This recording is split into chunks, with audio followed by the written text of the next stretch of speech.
Hello, hello. Greetings and welcome. I am Joffrey, and today we begin my final EU4 campaign. Because I was in VC earlier and messaging some folks, and it kind of just all came together that, people realizing that, it really is almost over. It feels so surreal, but EU4 truly is almost done. The fifth game coming out in only a couple weeks. And yeah, as bizarre as it feels, because it's been spending so much time anticipating it coming out, only got so much time left to play anything in EU4 before I'm not really going to want to touch it so much anymore. So, thoughts that I should properly do an actual Ryukyu run for my final game.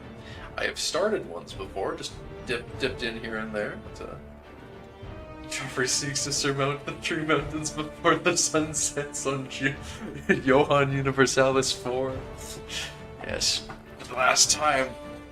I don't think that's, I'll be doing a world conquest, that's for sure. Not that good. But I have started games as Ryukyu before, and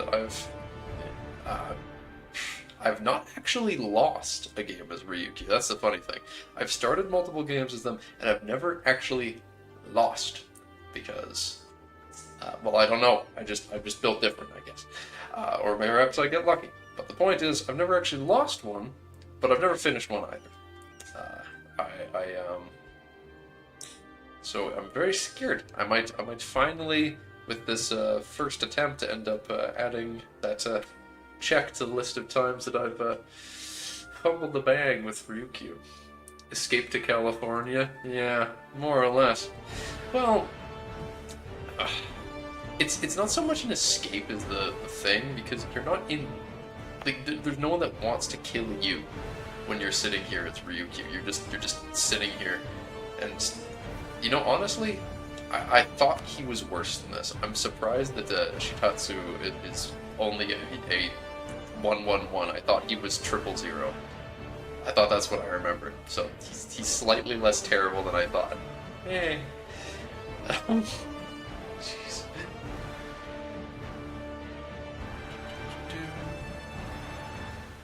Such a bunch of tiny islands from the big. Yeah, I am playing as a bunch of small little rocks. It's not even actually mountains, surrounded by some big countries. Yeah. I don't know if China's gonna bankroll me conquering Japan, I'm gonna be honest. So the plan is not, in fact, to immediately go after China. Fun fact, we're not instantly attacking Ming. Instead, you see, we are a Ming tributary. We are their little bouncing baby boy. So what we do, seeing as we are a tributary of Ming, is we have the unique distinction of actually being able to attack these people in the north part of the Philippines. So we are going to hope, because usually this guy doesn't get allies, and if he gets allies, he gets like one dude, and then he can't get help by that one guy. That's what's happened in the past for me. And you just swoop on in here and take him out, and then we continue to make our way south with the colonize Taiwan. I will be colonizing a lot of stuff in time, hopefully, but the ultimate goal of going down here is, realistically, we could embrace Hinduism, but I really think that Sunni and just Islam is very, very strong. I don't think Hindu is as strong as it, but I could probably be convinced to try Hinduism instead. Islam is just so strong. Oh, you get the schools, and then the moving back and forth on the line, and I don't think Hinduism actually has any unique mechanics other than just choosing a patron deity. So, less convinced about that. Shockingly, we have no missions. Isn't that crazy? No. Oh yeah. This is the thing I always forget about. you can unite Japan as Ryukyu, because Ryukyu is a Japanese culture. And by extension of being a Japanese culture, you can recruit samurai as Ryukyu as well. Yes. So that is funny, and we'll be making sure to stay as a what is it? Do we have a unique one? I don't remember if we have a unique culture here. Yeah, we do have Kyushu. No, Kyushu is the same as these guys. Yeah. Point is, yeah, we share a culture with the Japanese, and we want to keep that because it will be very useful even as we conquer lots of new lands. Because just having unique units so good, especially ones that have extra discipline and less morale damage received. Very strong stuff. So we'll be keeping these guys. We will also be, though, seizing land, and then you sell the land, seize the land, and you sell it. I consider summoning the diet, but realistically, summoning the it's just gonna ask me to dev provinces, and I'm gonna need all my points. I don't know, because you have to declare a no CB war right at the start. And you make so little points back in the early game here, because you get such a terrible king. You need to save all of the admin points that I've got for using it with the calm trait to recover from the terrible stability penalties. Conquer and colonize England, yes. Yes, the Knights of Perfidious Albion will be slain by the glorious Ryukyu samurai. Okinawa's first regiment of East Asian spears. Wow. But yeah, we're going to have to be making quite liberal use of the sale of titles, and also going into merchant guild debt. I think, do we have, it's yeah, our navy's going to be comparable to them, so it's relatively the same, so it really is a case of just hope that they don't get allies, otherwise we'll need to no CB someone else, and which will be a hairy situation. So, sell the land, patronage of the arts, and we will debt to the merchant guilds for a bunch of 1% interest 2 ducat loans. It's wild stuff, I know.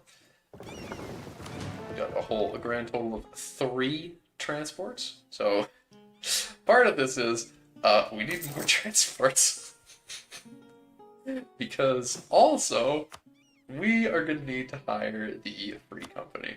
So we need to hire the free company, and we'll need 4 ships for there to be room. And that brings us over our capacity a little bit as well.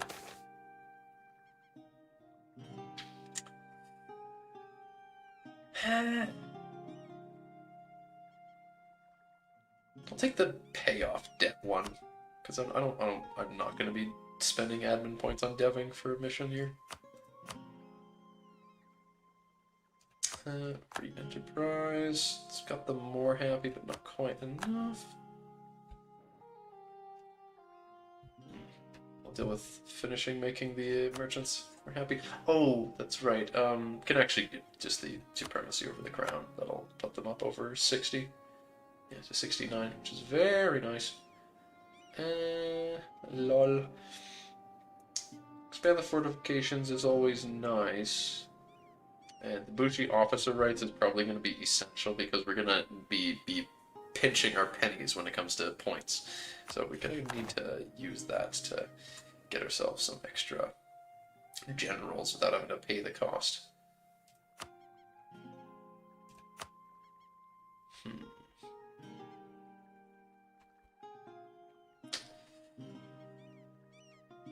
Expand the fortifications. And then the clergy of oversight. Now, literally everyone is different faith. Like there's just no one that we're gonna be fighting That's animus, right? Oh, actually, no. No. There is Maguidano.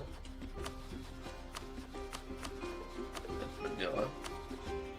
So it is a little haggard to be giving out expansion and zealotry, but also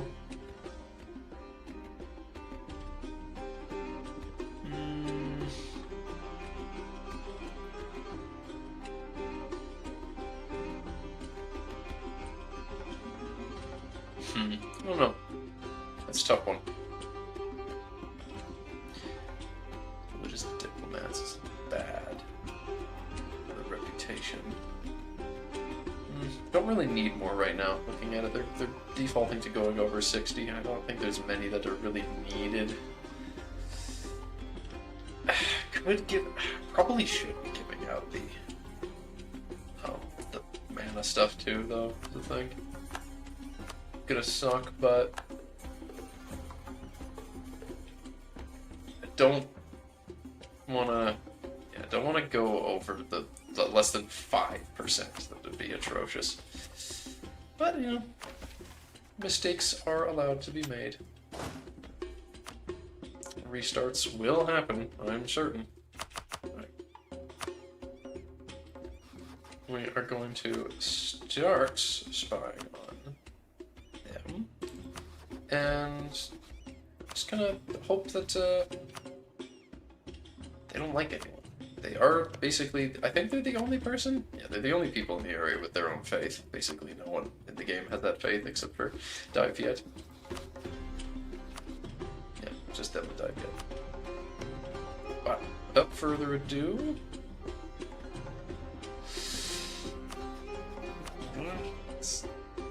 Somewhat tempted to do the national focus on Mill because gotta wait until 54 otherwise to get.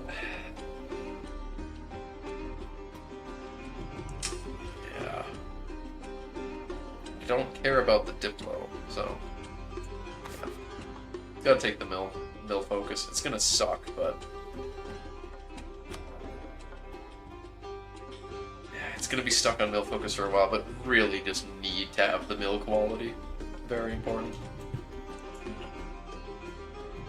Like it's to the point I depending on how this goes, yeah, there is a morale of armies guy. It's level 1.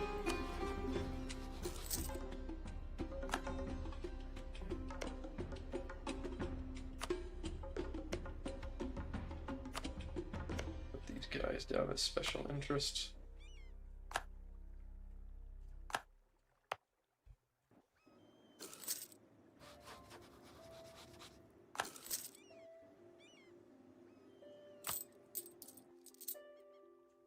Stop paying for those guys.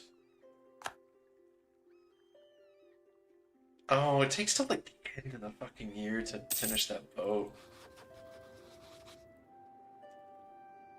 It might be worth it to just no CB them already, even though we can't reach.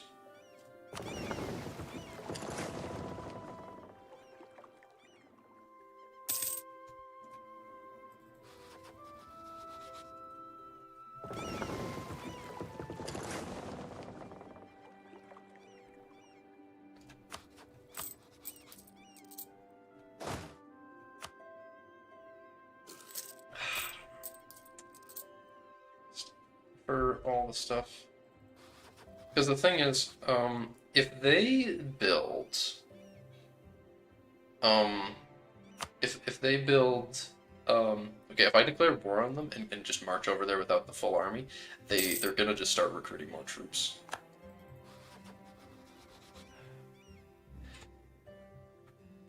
Recently saw that somebody, a spud gun called EU5 spiritual successor to Vic 2. Yeah, he is someone who, it's not like I know him, but yeah, he's rather famous for his thing, quote unquote, is that he does not like Vic 3. So yeah, there is nothing in EU5 that is more like Vic 2 than it is like Vic 3. And if anything, there's more about it, that's like, yeah, Big 3. Big 3 has its problems, but it's long since stopped being a worse game than Vic 2. Vic 2 is a game that barely runs anymore. But, you know, he's committed to the bit, so what are you gonna do?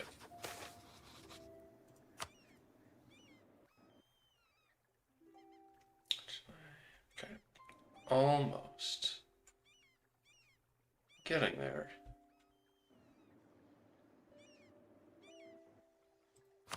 He still hasn't made any friends. This is very good.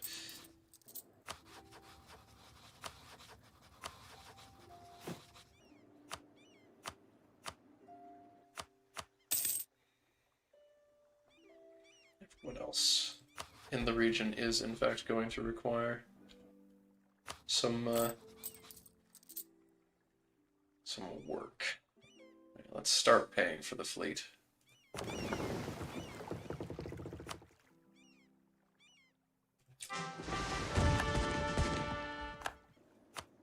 Oh no. Oh, good. Yeah. Good.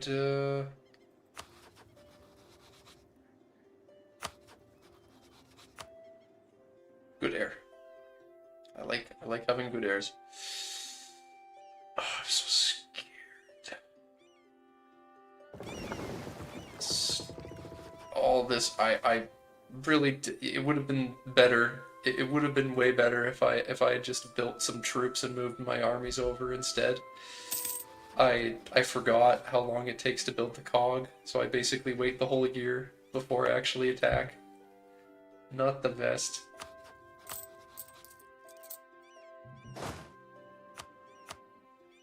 How many natives are hanging around here?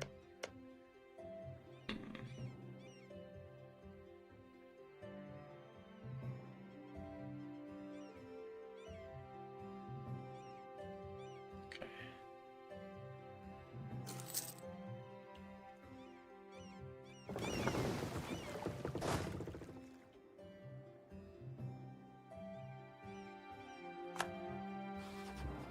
We are traders and shit, not pirates. We would never do a pirate. Built to force limit, yeah. Ryukyu gains claim on every neighboring province, holy shit.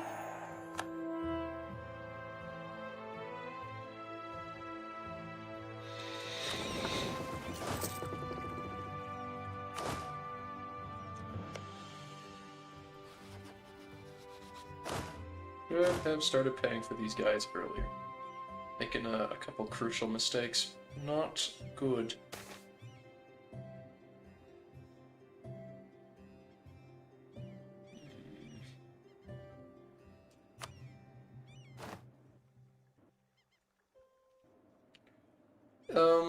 Yeah, I don't know. EU4 basically has the same graphics as CK2. I don't know.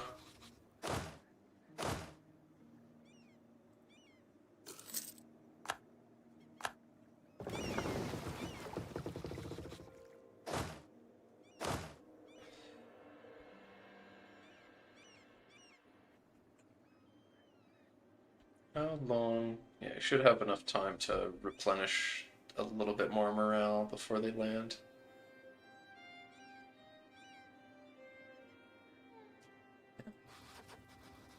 Alright. And then once they've landed there... Realistically, this is overkill, but you kinda gotta be overkill.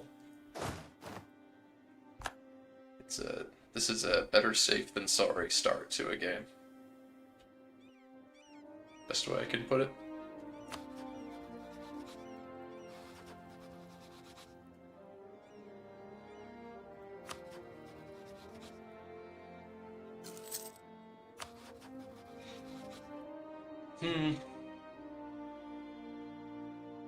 Oh, good. It's an admiral with so many. Oh my god, he's a 2-star general at the beginning of the game. I'm so scared. And then you look and it's 5 fire and 3 maneuver. Oh, well.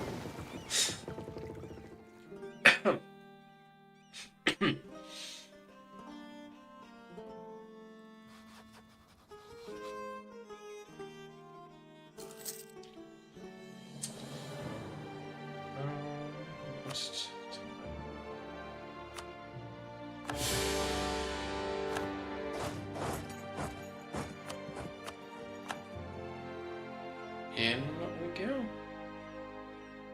Captured a ship too? Oh, we captured. Galley, it seems.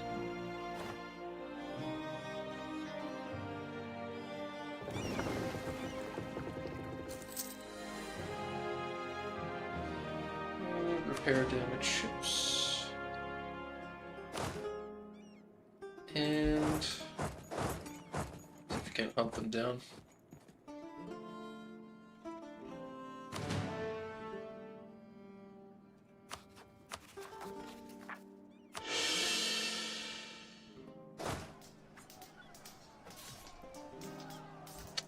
Definitely a bit of a risk right after me saying you gotta play things safe to split up the army and send it after them.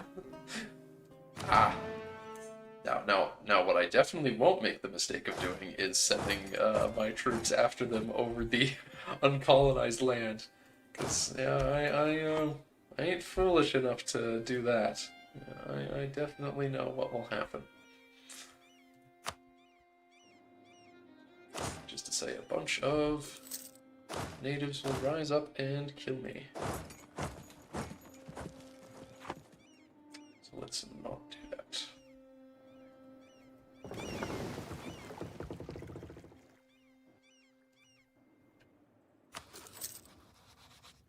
Trade relations between Japan and China. Whoa.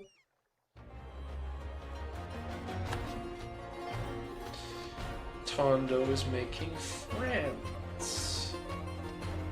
What about Manila? Yeah, Manila's in the trade league. Led by Dono. So this is a very tough nut to crack. Not the quote-unquote easy opening I was looking for.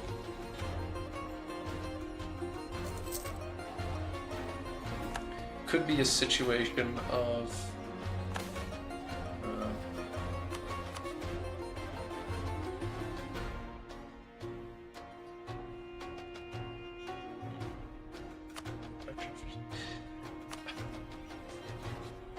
could. None of these guys are going to want to be friends.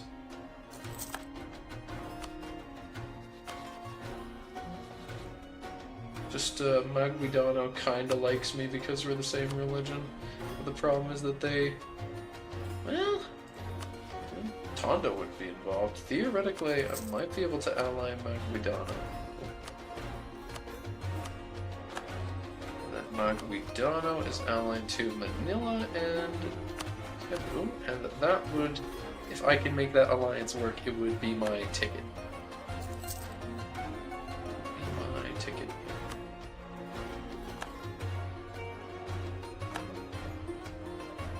Yeah, that's a long way from this yet to come.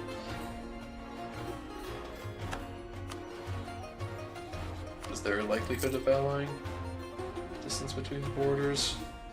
Well, see what they think after the border changes drastically in a few seconds.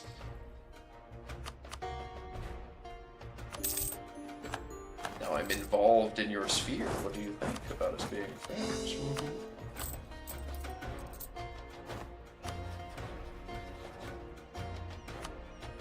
Moral marriage, maybe?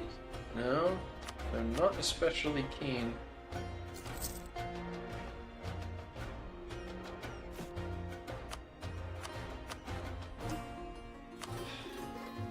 Manila's not gonna, like, I could ally Manila, but what's Manila being ally gonna do against their own friends?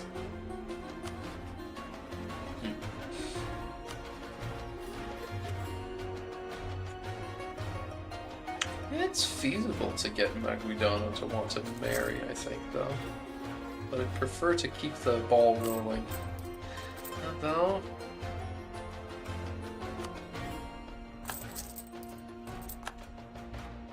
The roads.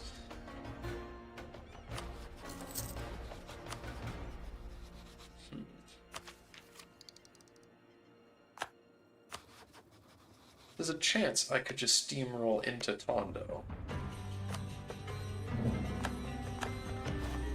If I attack these two. Oh, right.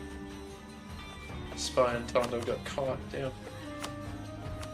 Yeah, rival Tondo, maybe because... No, they're not rivals. Tondo and Maguidano, that's inconvenient. But, yeah, Madias really doesn't like me, so that's not changing.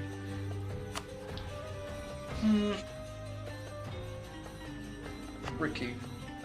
Tricky indeed.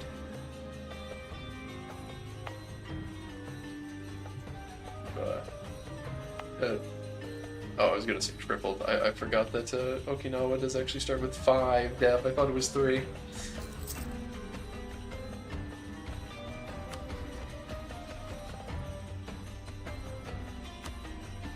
It's a lot of friends that would try.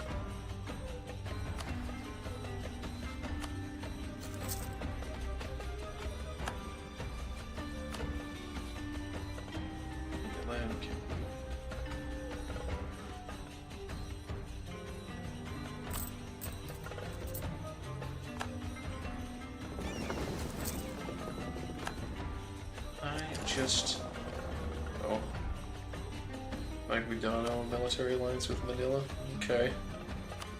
That is even further cementing this divide.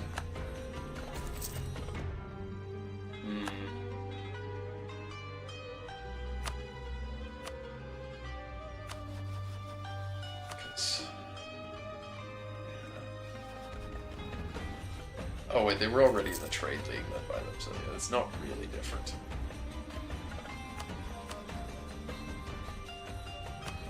But perhaps being friends with Manila will make Maguidano want to be my friend more.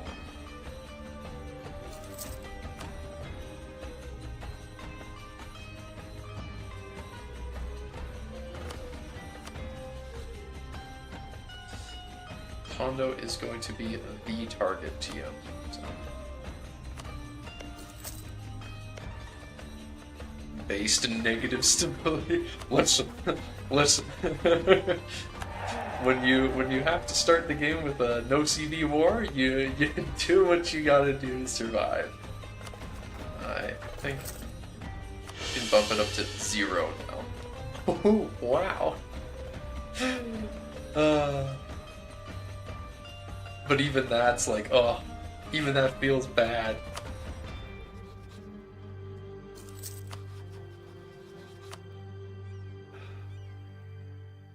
Yeah. They're just as they'll accept being married at the same time that they'll accept. Well, what do they not like? So scornfully insult them. Then become good friends with Maguidano, and perhaps they can be used as a suitable distraction. Don't have any way to get to war with. I just don't have anyone that they hate. Yeah, attitude towards enemies. They're just not gonna do shit. Unless I... Now that I've spent all my stability stabbing up, I can... Damn it. Seriously considering... to another no CV. Can't. Number of allies, at least 3. There's no one else who would consider that. Yeah, one of the shitters who were landlocked. Definitely can't dev. I could dev for some Diplo power. Get some cash. Won't complain about that. They're still, yeah, they don't have an especially. Wait, he's a Craven? Oh. Actually. If he's a Craven. He's a Craven, he's only got 6k. Manila would join. That's the problem. That's the problem.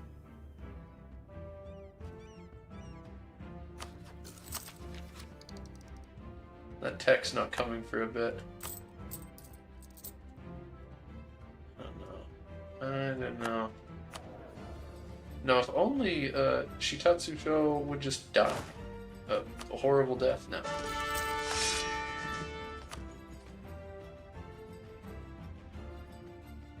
Because his wife and heir are well capable of handling things now.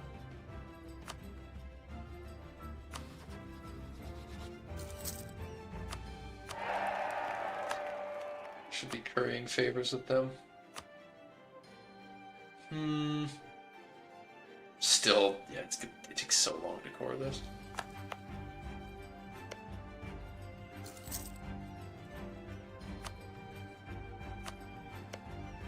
Can I see how long it is? That's not gonna show me how long till he finishes converting that. Draw with your king for extra accidents. You know, that's actually a pretty solid idea. Now the cost is gonna be pretty bad, but do we just wait? Are we really gonna wait until they're totally just gonna get the tech faster? He's got a terrible ruler.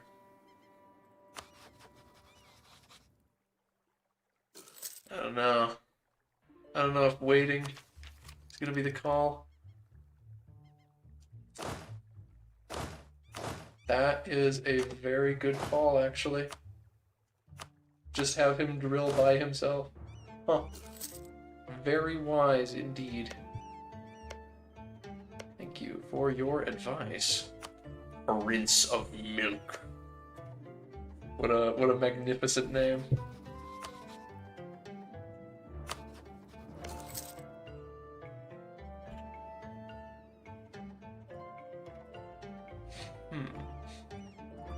Okay, the income loss is not prohibitive anymore. And we can, curry favors here. I could just be ballsy and recruit a bunch of troops and just launch in on Tondo, but the problem is we just don't have the admin points to actually core the land anyway.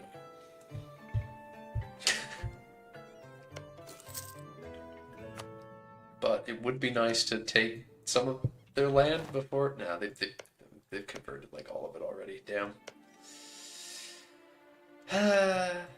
Gonna have to deal with that. You know, religious zeal. Convert everything to Hinduism. Well, I feel like we want to convert it to animism. Think about it. Think about it. Claim on Tondo. Just mission acquired. Take Tondo.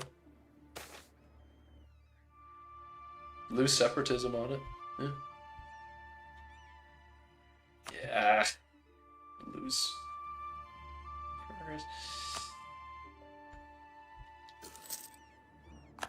Sell. Revoke. Ugh. Getting that claim on Tondo is nice. It's not a pretty situation, this deadlock. But if I can get the tech first, then I'll definitely attack immediately. Realistically, if I don't get it first, I'm just like, well, not screwed, but you know, because I'll catch up. But June 51. Okay, 1 year. I also really would like the thing. I personally, I was mentioning at the start of the stream, I would really like to get Sulu. Or if I can get a way. They're allied to Brunei, which is inconvenient, but I'd love to get Sulu because then you get Sunni, and as an animist nation, you get a decision to convert to any organized faith that you own land of. So if you take even a single state of Islam, then you get access to the Dhimmi estate and all their wonderful mechanics. But theoretically, we could also do it with Hinduism. I just don't think that Hinduism is as strong, and kind of gotta play balls to the wall with this.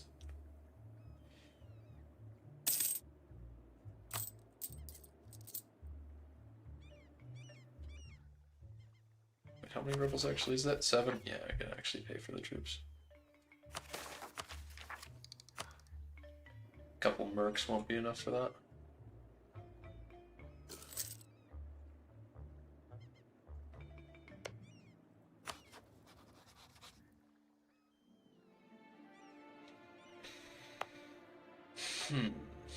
No.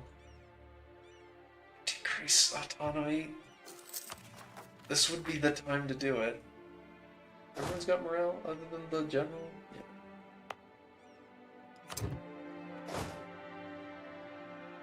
Yeah, that might have been a mistake, actually. Oh. Okay. Yeah, it wasn't quite full yet.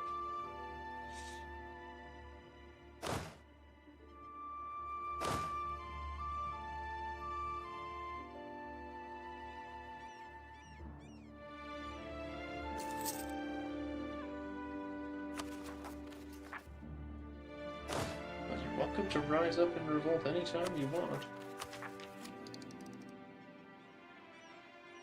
I'd prefer it to happen soon. Oh no, not the neighbor bonus. That means... I don't know who the neighbor bonus actually is coming from now. That's confusing. Who has it? Korea? Okay. Well, that's stereotypes for you.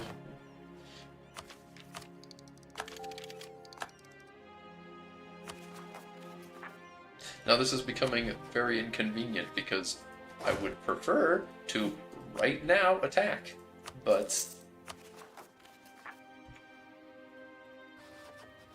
these rebels.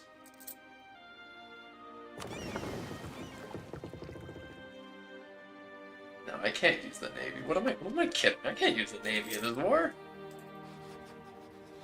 They'll blast my Navy back to the Stone Age. Gotta not pay for that thing and send it all the way back to Okinawa. Otherwise, they're just toast. There we go.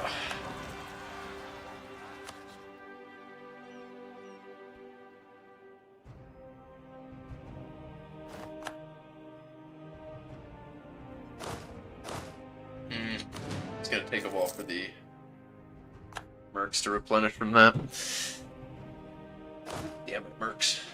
Well, the cheap mercs. Yeah. Well, you gotta be this way, cheap mercs. The mill tactics. What was the other thing, I guess? Mill tech 4. I always forget what the other thing. Is it morale?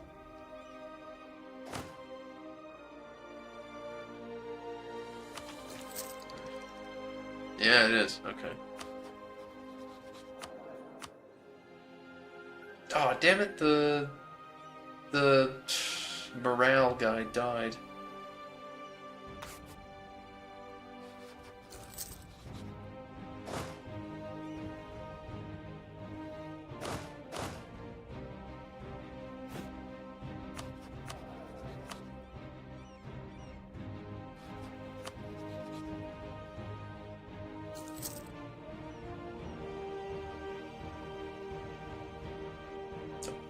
Manila go down in their troops. Weird.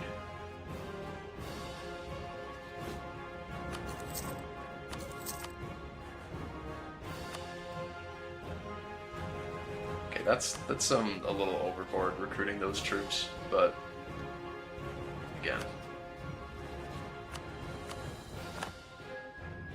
better to go overboard. It's also risky though at the same time. It's going overboard, but it's also risky because the longer I wait and do things like that, the closer they get. They got Diplotech.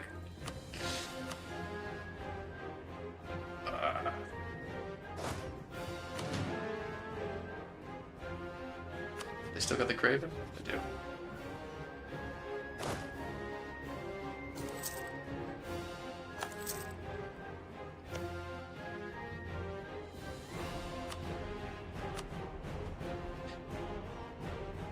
So, jump on Tondo. No, Manila. Jump on Manila is going to be the play.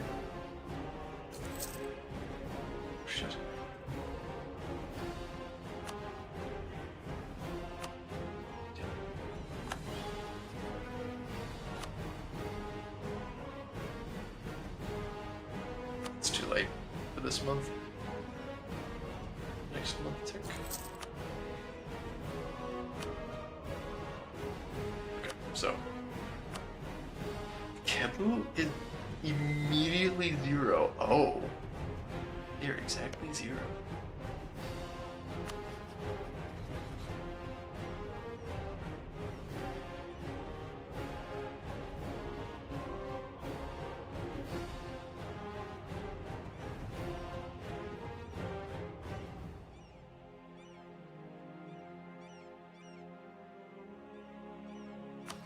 Well, here's hoping that 0 is enough. There were Rotundo.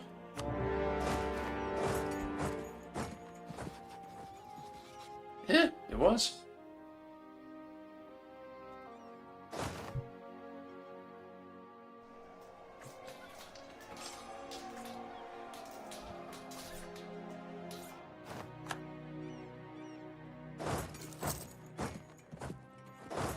Check if they're going not far. If, okay, they're going a ways away.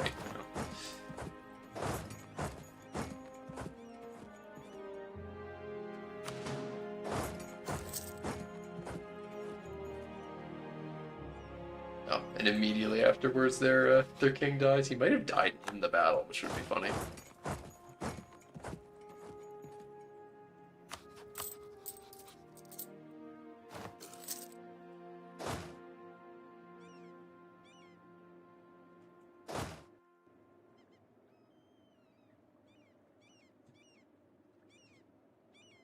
Really? Oh. Oh no. Bro. Oh, those poor guys. They got enough ships to blockade? No. No, I am outshipped. Even like this, even without that third person joining the war, I am still outshipped. I think. Yeah. Well, their ships are distracted a little bit. Probably start paying for the ships. And then with the ships being paid for, this is just a crap stack, right? Yeah, there's no fighting ships in there, that's all light ships.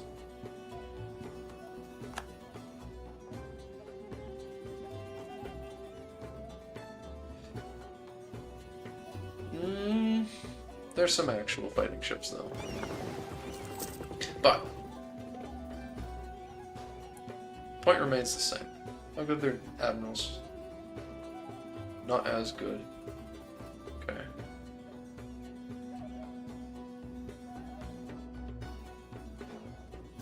Yeah, the sieges are going well. I will not complain about this. I would definitely like... I'm gonna try for the naval victory anyway, because, you know, potentially capture enemy ships, and if have naval supremacy, then I can actually take the island. Because otherwise I won't be able to take the this other island in this particular war.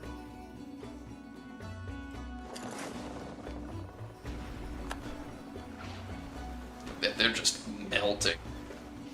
Oh my god. Complete just destruction. Oh, yeah, they do have more ships. I'll just loot the shit out of Manila and then separate piece them. Animist zealots, yes! Yes! Adios has no right.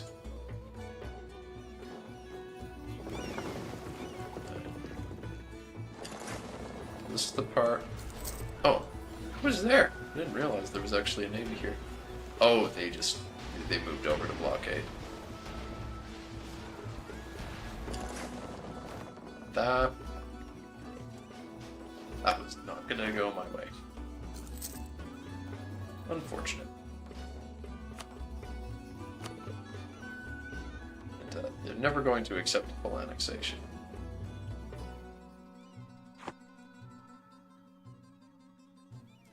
What are they doing coming this way? They intend to... What?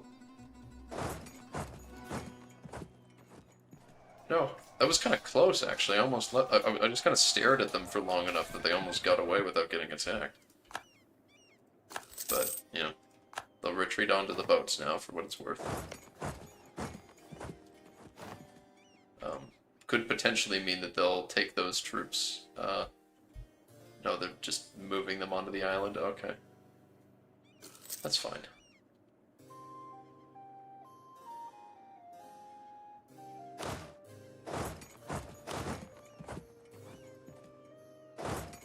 Oh. Want that too. There, yeah. They just won't.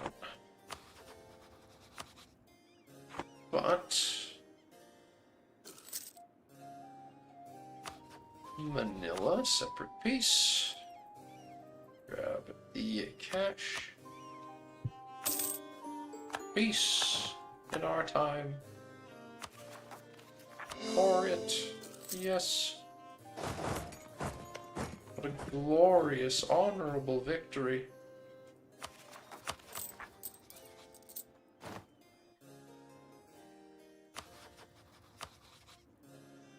Nice war.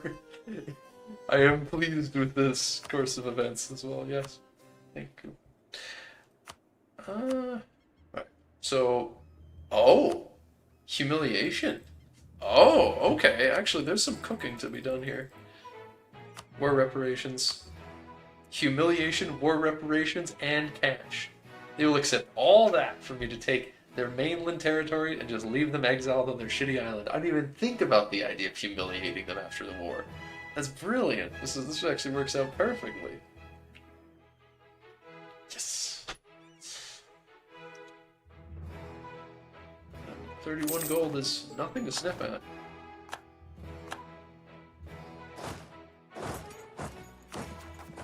And got enough to core the stuff because it was all claimed too.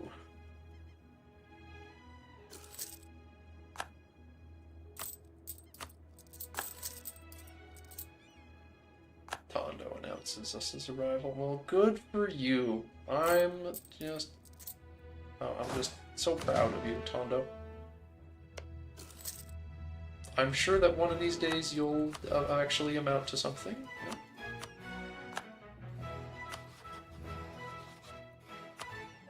And now, because it's Cebu decided, because they're cruel and they thought I was cool not to join, now they are diplomatically isolated.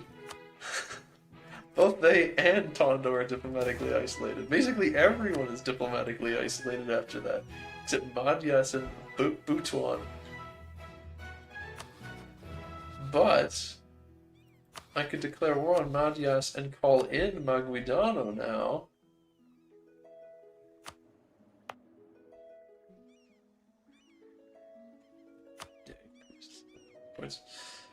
Turned out so construction an old Meat Canyon. Oh my god, old Meat Canyon video. I love Meat Canyon. Yeah. But how is it going? It's going quite well right now, actually. We have made excellent progress and are currently on course to become the dominant power in the Philippines. In fact, we basically are just after that last war.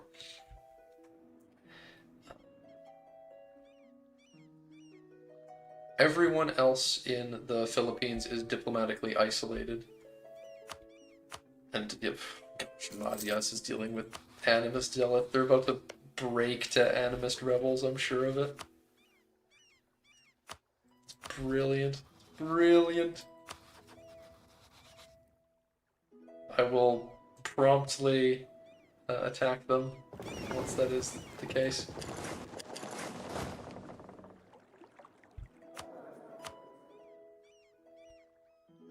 Just things are going very well, James. Very well. How about you? How are you doing? Yes. Did you find the funny Meat Canyon video you were looking for? I always love the guy. I actually, if assuming you know about it, he has a podcast with Wendigoon, where they read creepypastas and stuff. I have a lot of fun with that. I fall asleep to it often.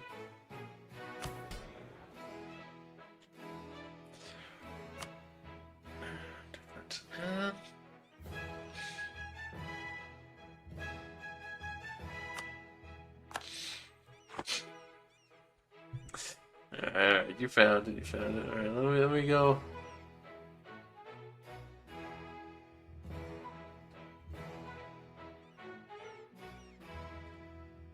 Memes, perhaps?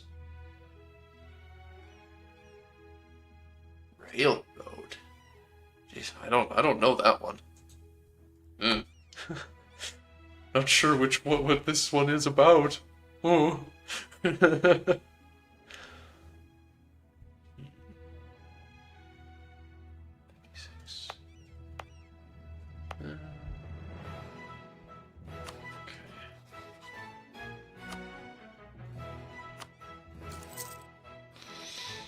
The alliances still haven't changed.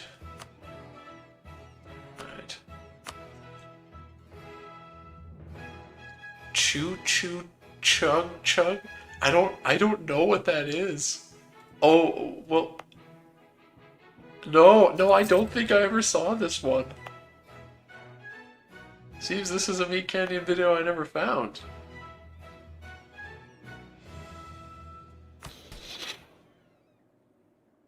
Which is sad, because I love the guy.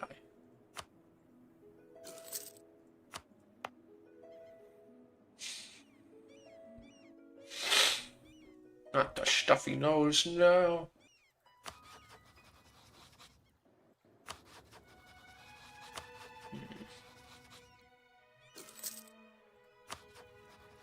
It could be worth it to leave some people around as vassals after they're conquered.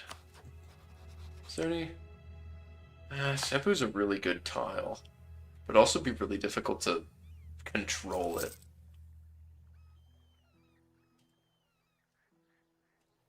It's going to be an important center of trade, but it might be best to save some of my admin points at this junction and do a little bit of, you know, still conquest, but you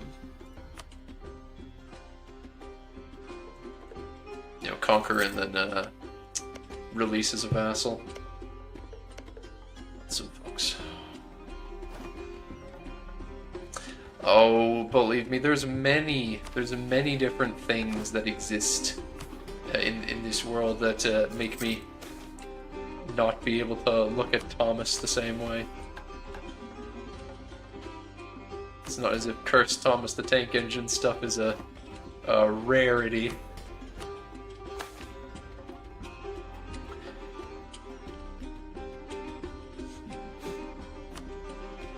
No, there's more people. Sulu would actually be willing to be my ally.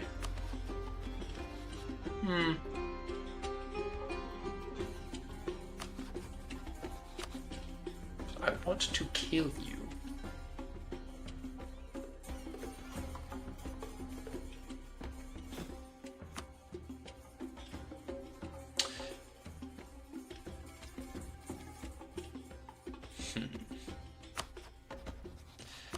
In the end, though, I can't complain too much if someone does actually want to be the friend of the Joffers.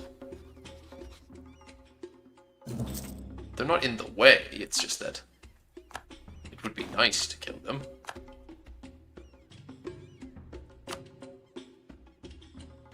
And it allows the completion of that mission. Can do that and recruit an estate general, and they're not very good. Oh, wait, no, they are very good. Montera. Yes. It's very nice.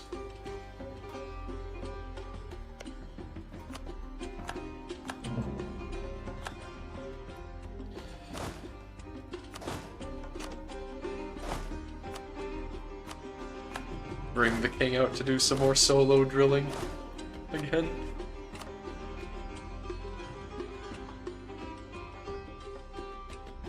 Yes, I will watch the Funny Thomas video. Not now, of course. But later, for sure.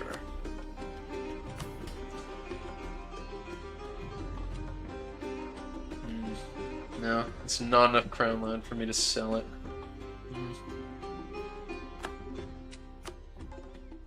Yeah, they did.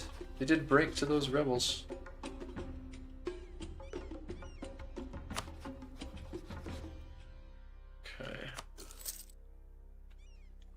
So, what I'm thinking, I'm gonna raise my maintenance. Raise my maintenance, and I'm gonna move, yeah. I wanna go march my troops, bit by bit. Need the maintenance raised, though, because otherwise... Yeah,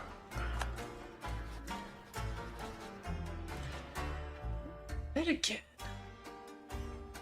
Okay, the thought process here is raise my maintenance and then just literally walk along the whole corner of the Philippines here, and then attack Cebu, and then from there vassalize Cebu, and then attack Magyas.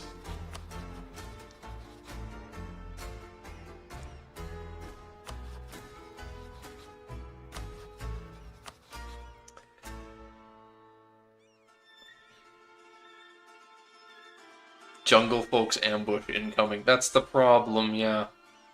The problem is the impending jungle folks ambush. I'm not a big fan of that. It's a huge pain, and my troops will... Yeah, that's the problem. Because the troops will get damaged from it. And...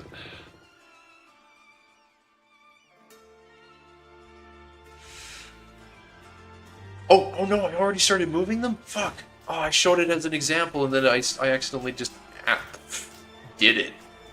Oops. Just don't lose too many men. Lost 1,000. Yep. Called it, indeed. That was, Jeez.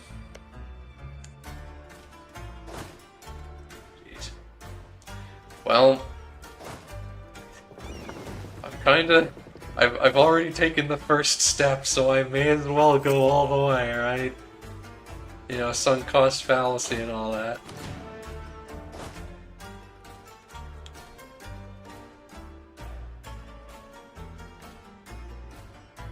Just throw this like, yeah, that's okay.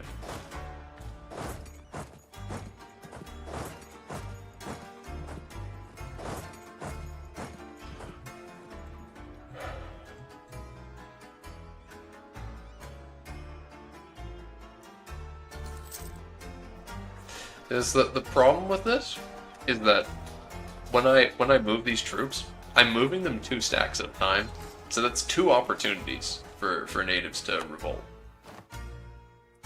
Yeah, that's again, mind you, these ones aren't as bad because this one is 7, fucking 7,000 dudes.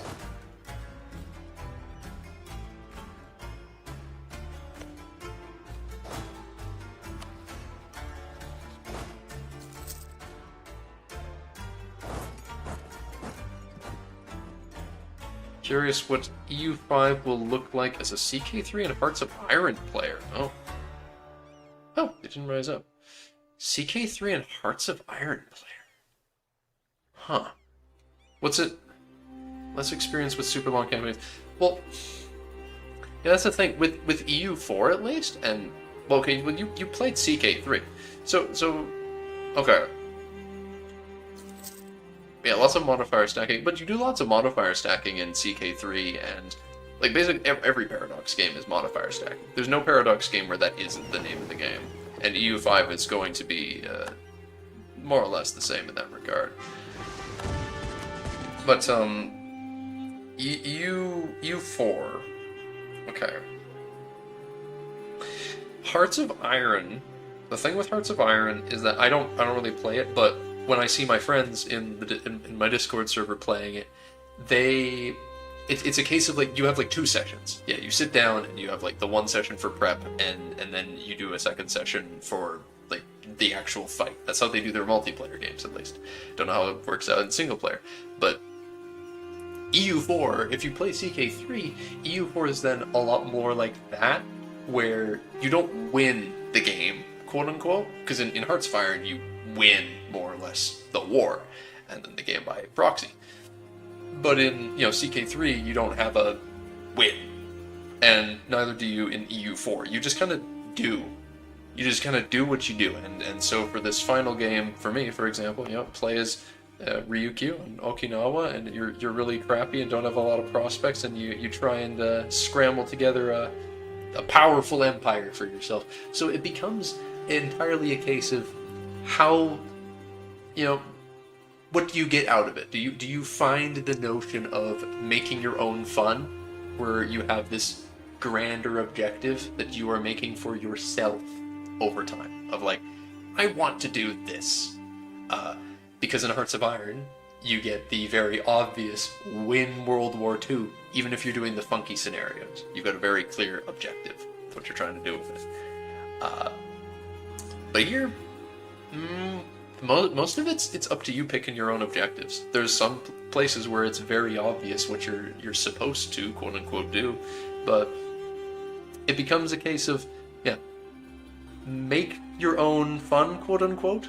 You decide for yourself what you think is an interesting objective to pursue, and whether that be, they always talk about in regards to EU5, and I will just keep yapping. If you don't stop me, I will yap. They talk about, in relation to EU5, the idea of, there's like the three play styles. There's the people who build tall and really try and micromanage their economy and trade to be as effective as possible to make the most money. And that's something you can't really do that in EU4 so much. In EU4, it's really just warfare is the thing you manage. It's much more arcadey and superficial than EU5 is going to be. So you've got, you're building taller maybe, you're focusing on enhancing your economy and trade and all that. Really, that sort of micromanage. There's then the warfare, where your objective is, I just want to fight some big wars and take on some big countries and see my name become large on the map. Where that's your goal, just find some powerful foes to fight and conquer them. And then there's the diplomacy style players who want to set up vassals, diplo-vassalize people, and use just the diplomatic mechanics of the game to try and become powerful and secure. And that's more my style of play usually. That's what I will want to do when EU4 is out more, I think. EU5 is out more, I think. Anyway. And in CK3, you'll soon be able to make the mighty Hasteen Shogun of Japan. Yes, of course. Everyone's gonna be waiting with bated breath for Koi Fish as I conquered Japan as the strongest Viking. Mind you, he already did that with the Shogunate mod, but that's different. That's certainly a fair bet, I would say. Not a controversial take at all to say that Koi Fish is going to conquer Japan once All Under Heaven comes out. Fabricate flame. Do.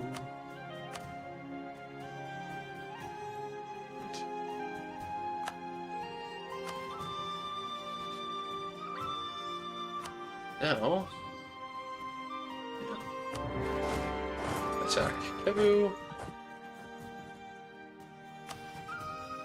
Hey, Mike Guidano, do you have like 3 cash for me?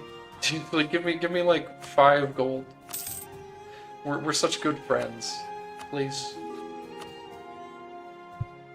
Oh!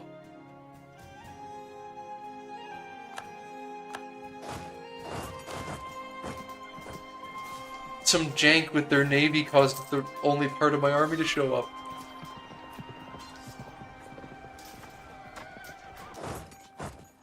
No. I will not lose. I refuse to lose, even though he's got a strict general. Oh no! Oh no!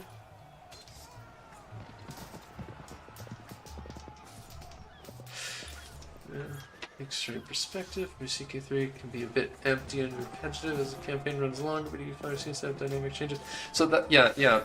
Okay, the dynamic changes and stuff in EU5, I think that is a part of their overall strategy of attempting to combat the whole issue, if you could call it an issue, of as Paradox games go along, players start to just run out of motivation to continue playing. You don't have the driving factor of like, this is my goal, this is the thing that I'm doing right now. And you'll see people talk about that even in EU5. They'll be saying like, oh, I create, you'll get people, Playmaker will like create the Empire of Russia, and he'll be like, well, I don't know what else to do now. I don't know what else to do. And I think the focus that they're trying to do on like what keeps the players engaged is those overtime new situations. I think that's why they've got so many of these situations just on day one, because I think that is what they're trying to do with making them a priority, to be like, as the game goes on, even if you're very strong, the idea is you want to take this strong country you've built and then see what you can do with it when this situation happens, or see how this strong country you made interacts with this new age. And as someone with a mod team and plans in the works for a total conversion, that's something I intend to tackle as well. I think yes, my team and I intend to make that a priority with our mod. The notion of basing it around trying to work on that, the player continuing the game. You keep giving the player more reasons to want to continue, even if they're very strong, because that's something I think a lot of people worry about. I think people worry about too much. People worry too much about trying to curb how strong the player is, because at the end of the day, if you try and make artificial like ways for the player to be weaker, that you punish the player for doing well, then they're just not going to have fun, because they're going to feel targeted, because they're being targeted. We've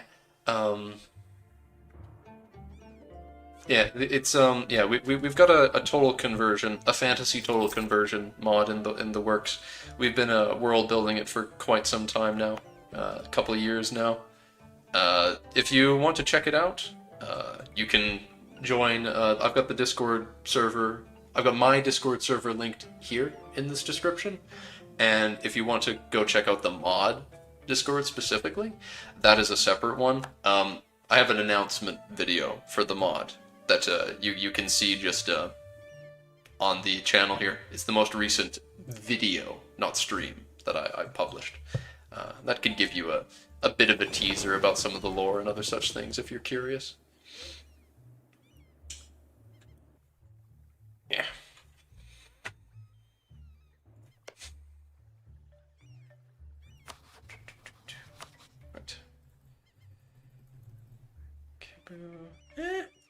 Might also just loot them a bit more. Fight more battles, loot more.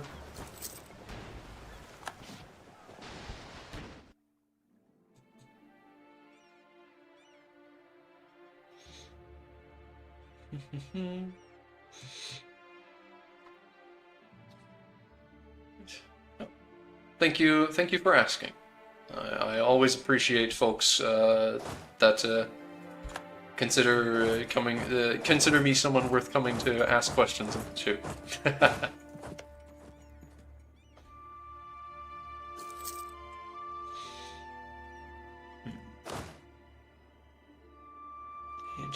Okay, next month they'll be fully maintained again. Also, I'll be able to fabricate that second clang.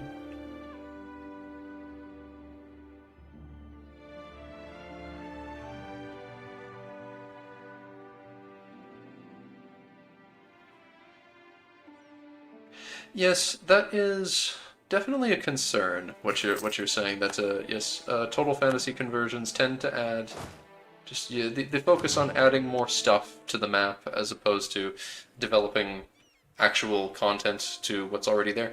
However, something that I will I don't know, I guess it's a little more complex than that, is what I'm trying to get at.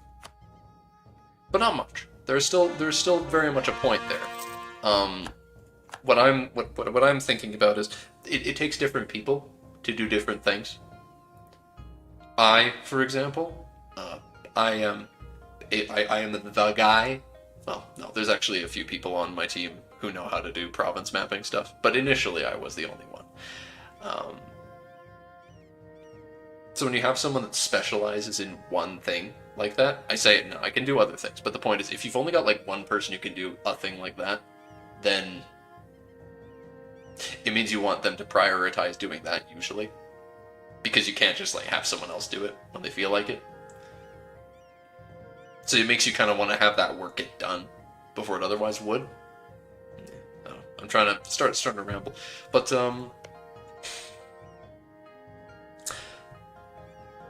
the goal for us, at least, because that is a big problem with a lot of total conversions mods. Okay, Prince, have you ever played CK3? I don't know if you play CK3. And if you have, then there's the Lord of the Rings mod. I don't know. Maybe you already know.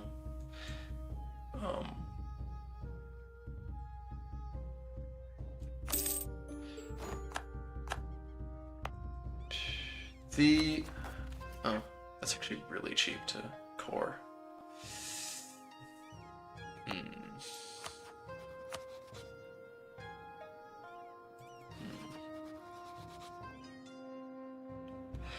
Okay. So then, you haven't tried CK3 total conversions.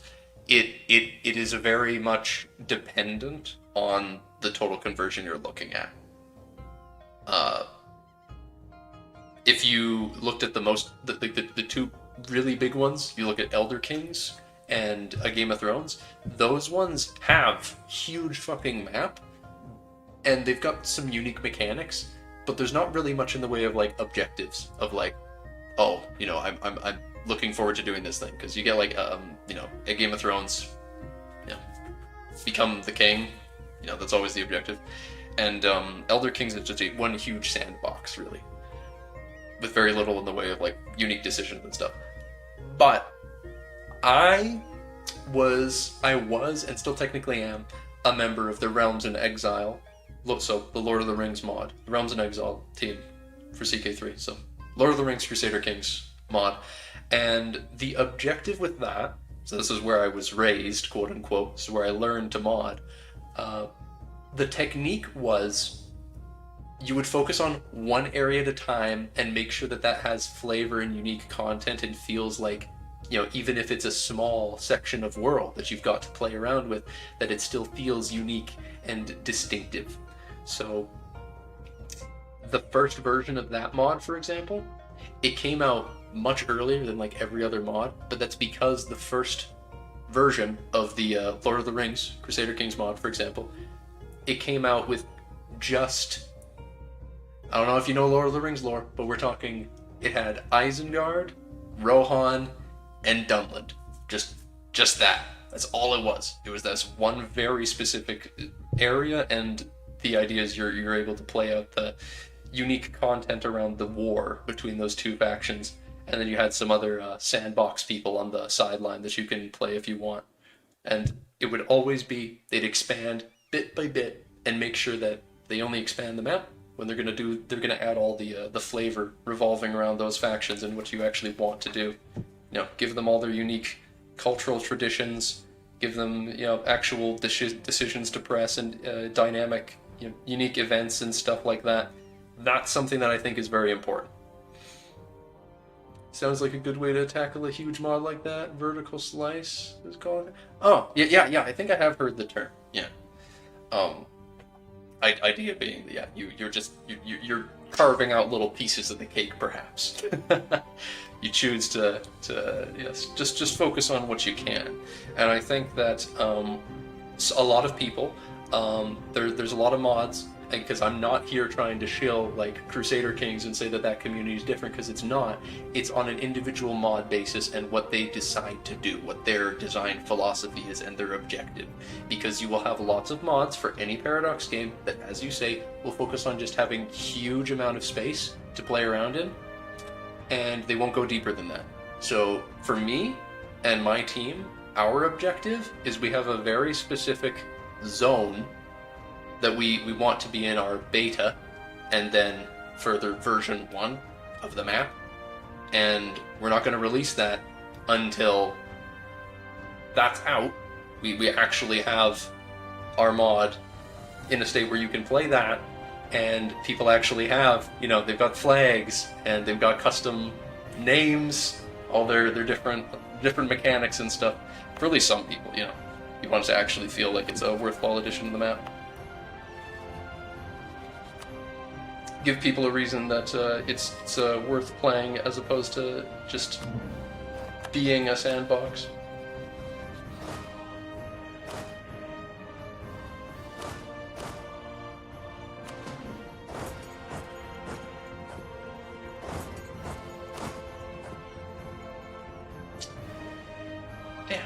Oh, instantly on black flag. Good.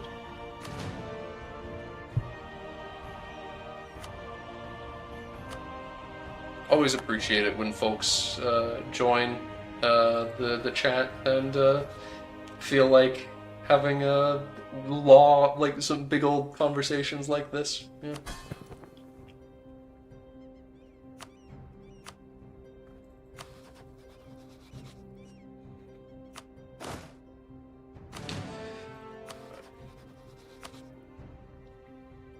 I think I might not even call in my quote-unquote ally in this war if I don't need to.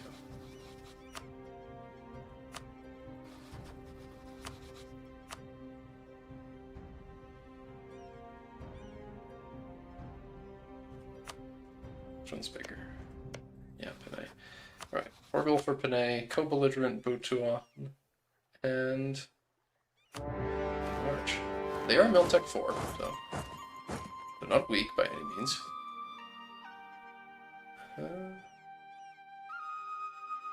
Oh, that's unfortunate. Almost finished crossing.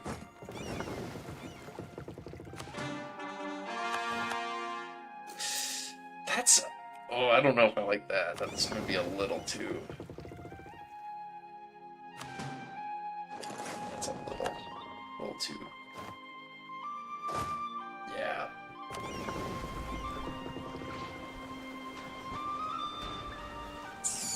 Yeah, this is not the most balanced engagement. If I can wait a month... holy shit! Who? Okay. Never mind. Never mind.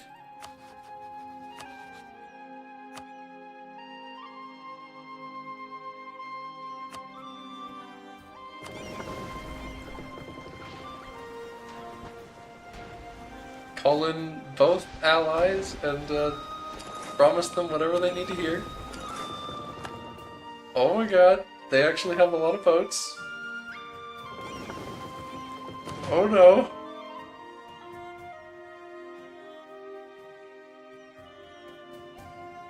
What does Sulu even want out of this? Oh yeah, they just have passive interest in the entire place.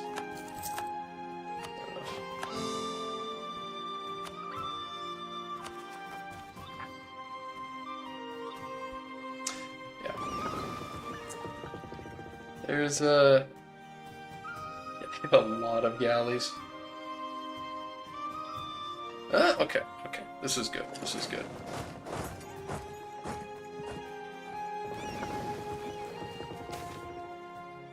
Why is there? Oh, that's me about to start a fight. Okay. Damn, oh, 15 prestige, the little bit of money, but the 15 prestige. Take the prestige.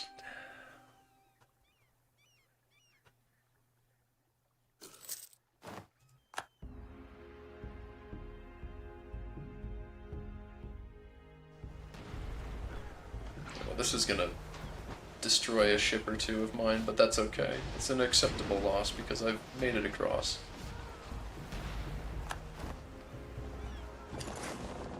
Yeah, I lost one galley, but again, that's okay. It's made it across.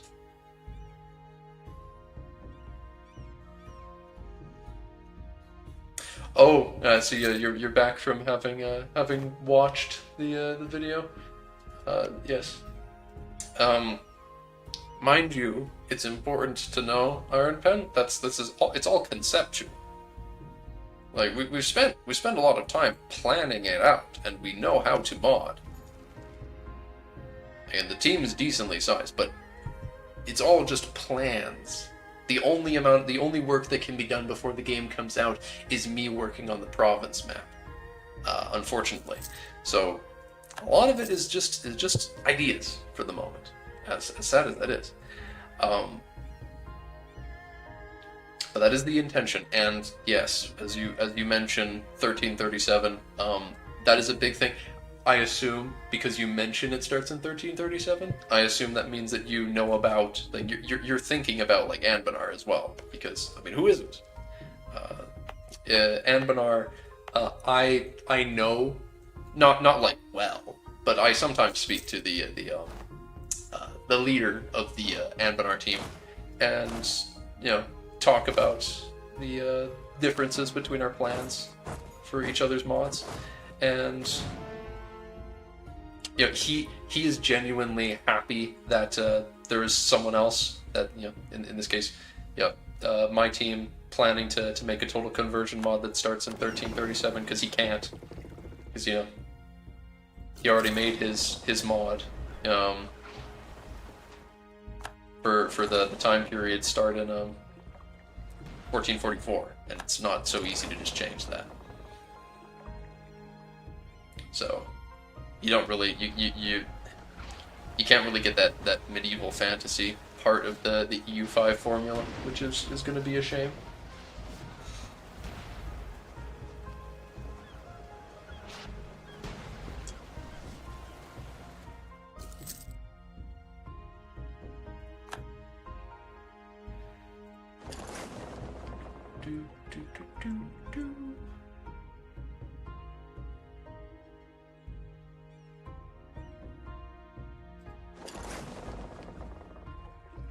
Repair damage ships. Such a good button. Love the repair damage ship. Repair damage ship button. Repair damage shits. God damn.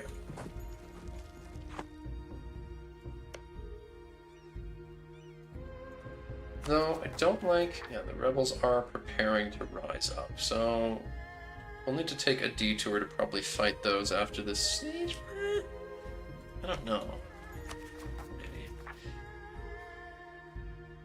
If I don't go after Butuan, then my Guidana will instead, which would be a real shame.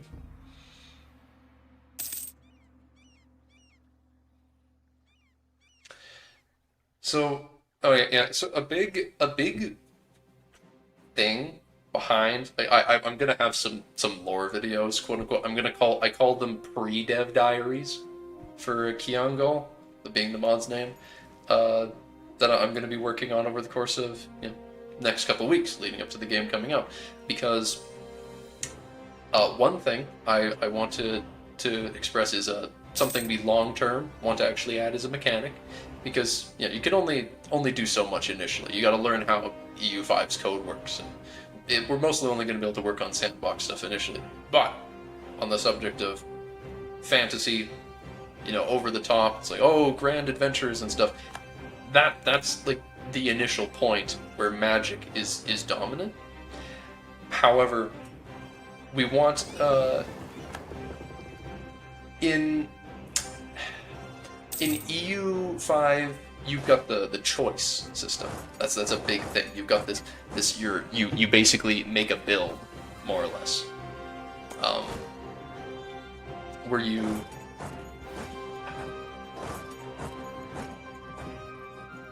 every age. What I'm trying to say, I'm stumbling over my words because I'm trying to do this at the same time. Every age you get your choice of what you focus on.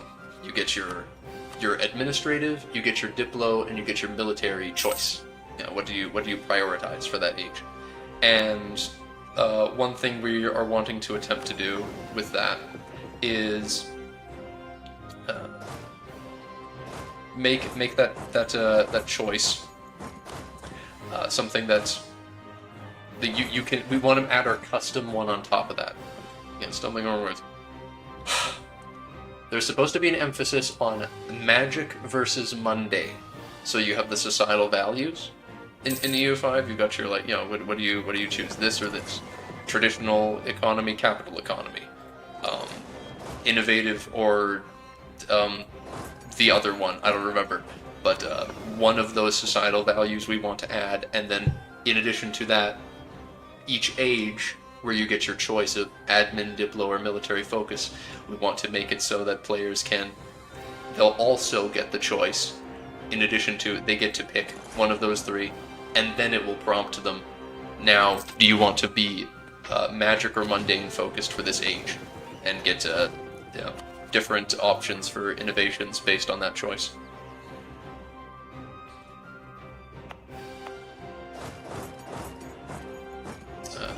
Idea being that magic focus is a magic focused player would be doing lots of you'd focus on having powerful characters, and as a result powerful generals, lots of levies focus, and more traditional stuff. It would be a bonus to that playstyle. Meanwhile, the mundane playstyle is the industrialists kind of thing. You're focusing on building up into a more modern country. And they'd have a bit of an interplay as the game goes on. Yeah. Lots of neat ideas that you can't get too worked up over one way or the other, because it's so far away from when we'd actually be working on that specific thing. Gotta actually make a mod that runs first. Got all sorts of little important things like, how do you make the different races function? God forbid. God forbid you don't get that working before you start adding the whole world.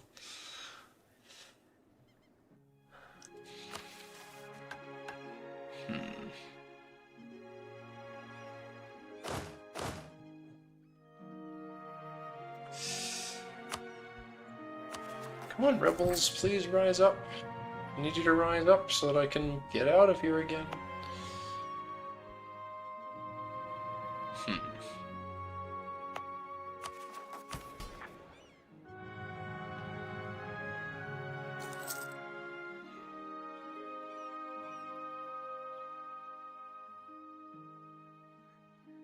Just getting some rewards for blockading foreign ports, I guess.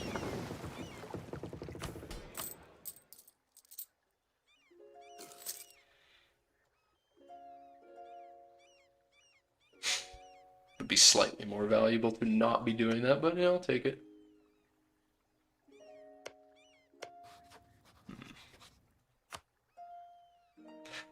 I'll take Butuan myself, I think. I don't know.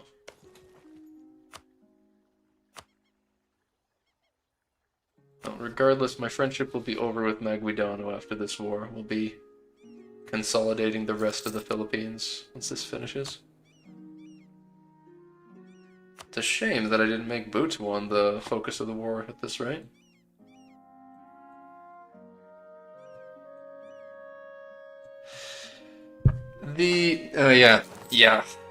The subject of modding, the EU5 economy is going to be a huge pain.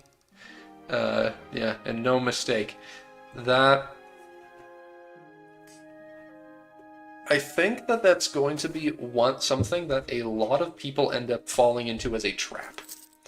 I think that's something that EU5 modders are going to stumble into, and as a mistake, straight up, just as an oopsie, is I think they're going to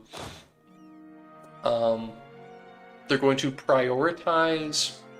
They're going to try and add too many things that are too complicated. They're a lot of those things, like adding new resources. We have resources we want to add, but that's not going to be something we want to do initially. That's a scary thing, because it's all well and good to in EU4 add custom resources to the game, for example, but in EU5 there's so many things that they interact with.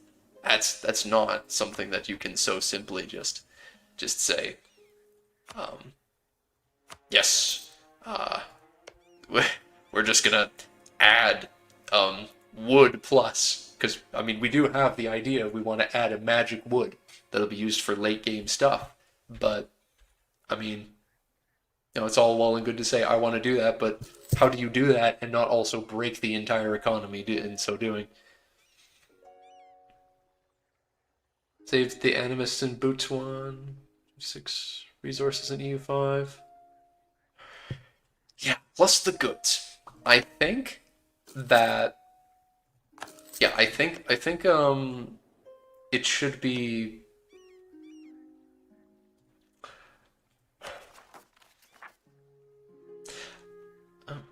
Why'd that drop so much? Oh, because the actual troops are here.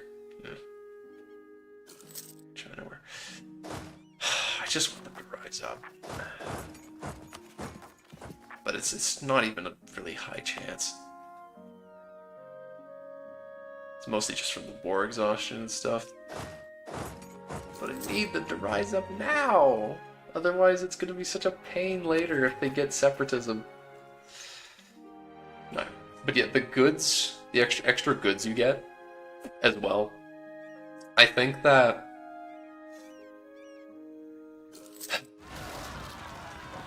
people are going to underestimate how difficult it will be to add custom resources. And because of all the different production methods, there's going to be so many different things that people will attempt to add. There'll be so many times where people will attempt to add a custom resource to EU5 and not realize how many different things they're going to need to adjust as a result of that plan. Because there will be so many different things that if you're going to make something that's similar to, like, even best case scenario, the thing you're trying to add is, like I'm talking about, wood but better. And you're just like, oh, this is just a better wood, and it has some unique things that you need it for as opposed to normal wood later in the game. You know, that's like, you know, that's the best case scenario, because then all you need to do is do a shit ton of copy and or mass replace, you know, of just looking at like all the different things that you can do with wood, and then saying, all right, all the things that you do with wood, all the things that affect wood, these are also affected by it as well. That's nasty stuff. I am quite intimidated by the prospect. Not one of the first things I'd want to be doing.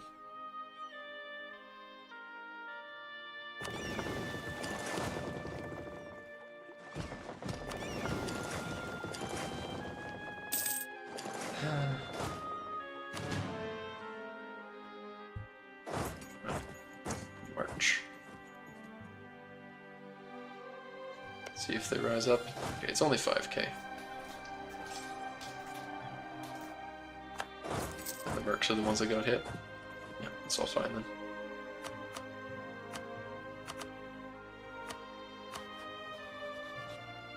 Here's how viable high-quality resources will be early game versus finished goods in EU5. Yeah, I don't know. I think a lot of that's going to depend on like pops demanding stuff. You know, how much do pops actually want? Because, I mean, you know, we can all try and watch generalist videos and pretend to understand what he's saying as much as we like, but none of us understand that. Beyond the very surface level notion of, you know, you want very surface level stuff of like, yeah, you want to make like luxury resources and then sell them back to people. It's like, yeah, make luxury resources because it's in high demand and people will buy it. Yeah. Oh. Damn it, they unconditionally surrendered. That means I can't separate peace, I think.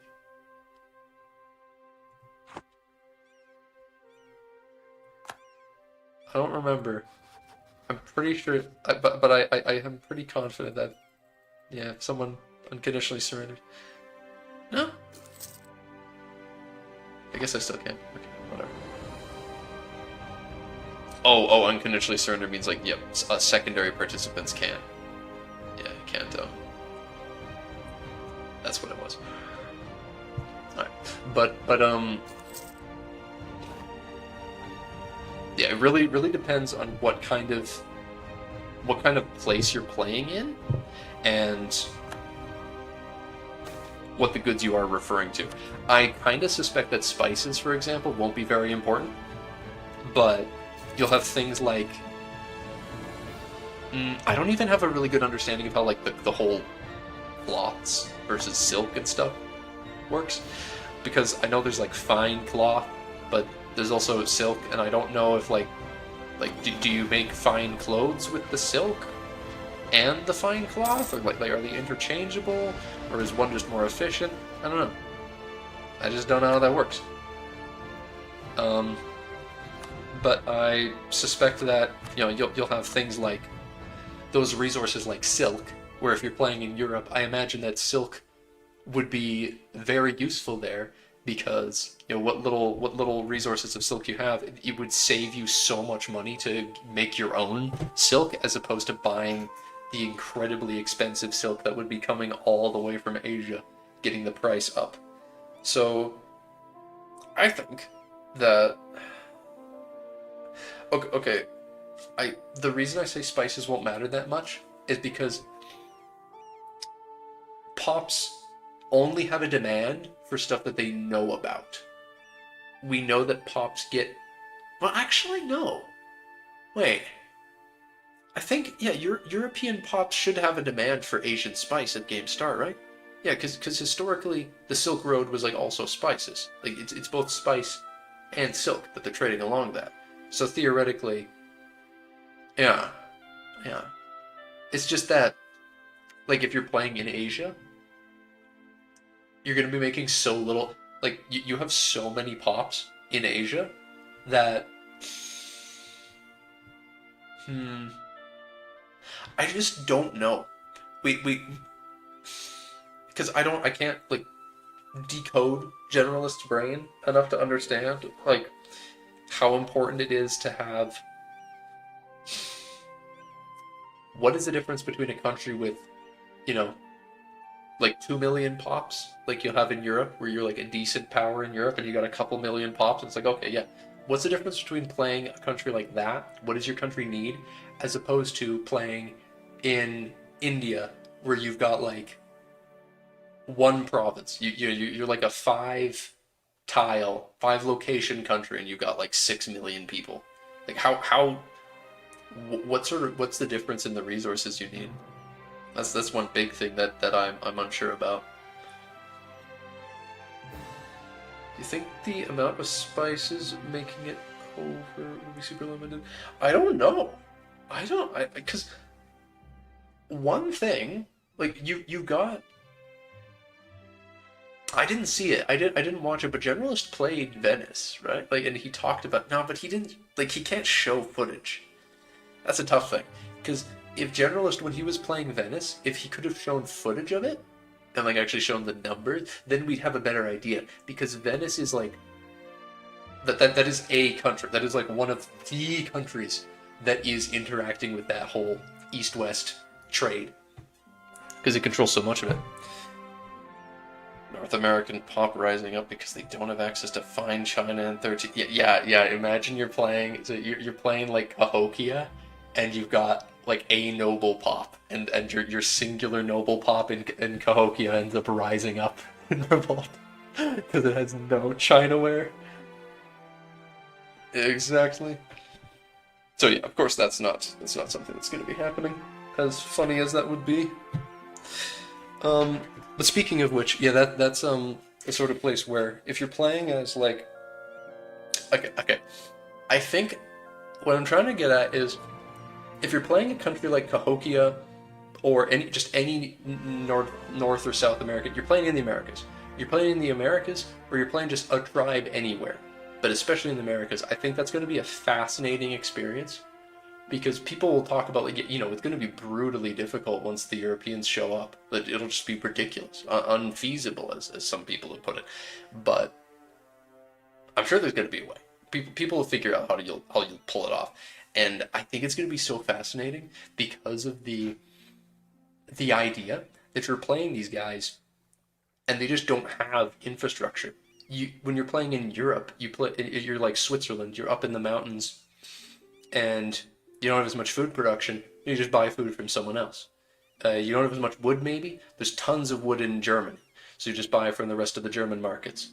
Yeah, that sort of thing. You want to make jewelry as Switzerland? You just import amber. Import amber from the Baltic, or gems from Bohemia or the Balkans or North Africa or anything around there. There's all this infrastructure. But if you're playing in the Americas, there's nothing. There's like no resources. Everyone is playing from this just beginning stage of building a society.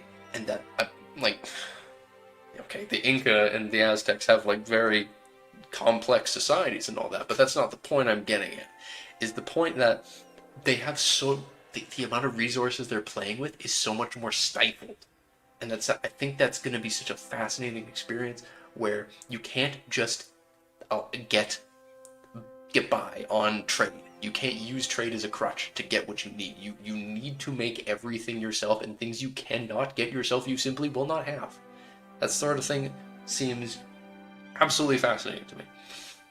Yeah, the Irish, yeah, exactly. The Irish in 1337. Like imagine if it's Victoria. Just picture EU5 like Victoria. So it's like, you know, game start 1337. The Irish pops are obsessed with potatoes.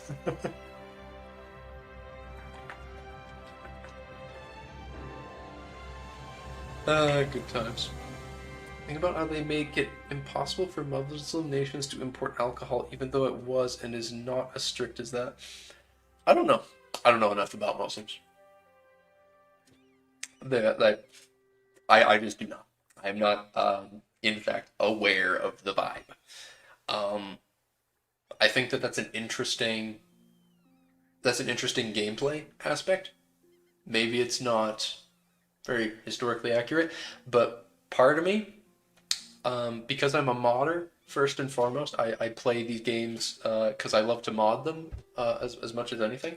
Part of me hopes that stays, even if it's not historical, because if it stays, then that means I have something to work off of to make similar things in my own mod, where I can come up with weird things where someone who's a certain religion just won't import something. Or any such thing, because there's definitely some examples I can imagine in my setting where I would want certain people to just not be able to import that. Also, is an alcohol required to colonize? Okay, that's the thing.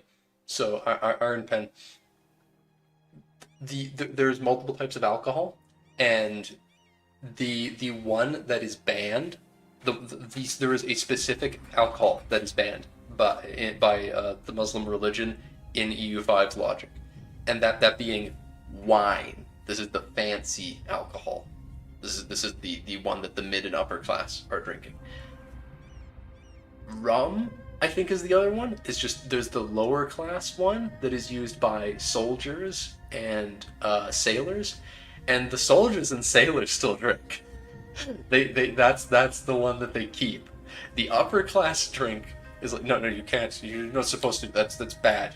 Importing that, but the sailors, they still drink, and that was something that was brought up. I remember in Tinto Talks when they were first talking about it, like, oh, the Muslims can't import alcohol, but then it was showing them doing an exploration, like as Morocco. It was showing Morocco or Mali colonizing, and they're like, well, how do you get? But you're using rum. Drink it. Like, a sailor is a sailor.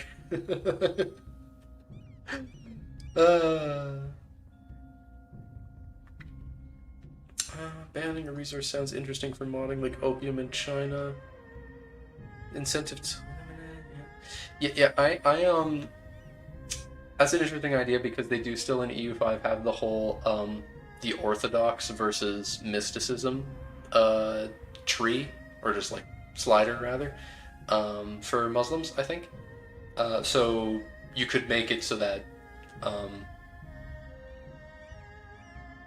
you could have a national stance. You know, that could be interesting. Imagine if, so you're a Muslim country, and if you ban alcohol, if you straight up ban alcohol imports or something like that, you'd have some sort of like big step you can take in regards to alcohol as a Muslim country, and that would, like, where you go against it, and that would make you gain orthodoxy progress, or you would have the alternate side, and then a middle one. So, you know, you have the orthodox, mysticism, and then in the middle, as far as options, and you could have that really into alcohol. And that would be just some neat flavor stuff that a player could do, mess around with, both from a meta, just like being like, this is for gameplay purposes what I'm trying to achieve, and then also for roleplay, like, yeah, you know, I'm trying to do this kind of country, you know, want to be really strict or less. That sounds really interesting to me, at least. Whereas you're saying, yeah, incentivize one way or the other. Anyway, what am I doing?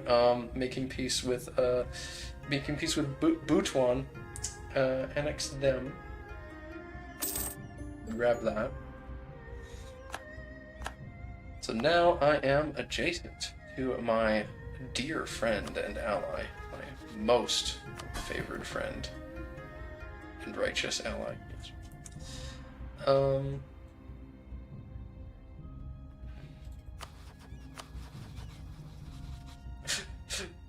My dear friend, who I should probably spy on for no particular reason. What is this? Lanao is a country that has a core. Interesting. No.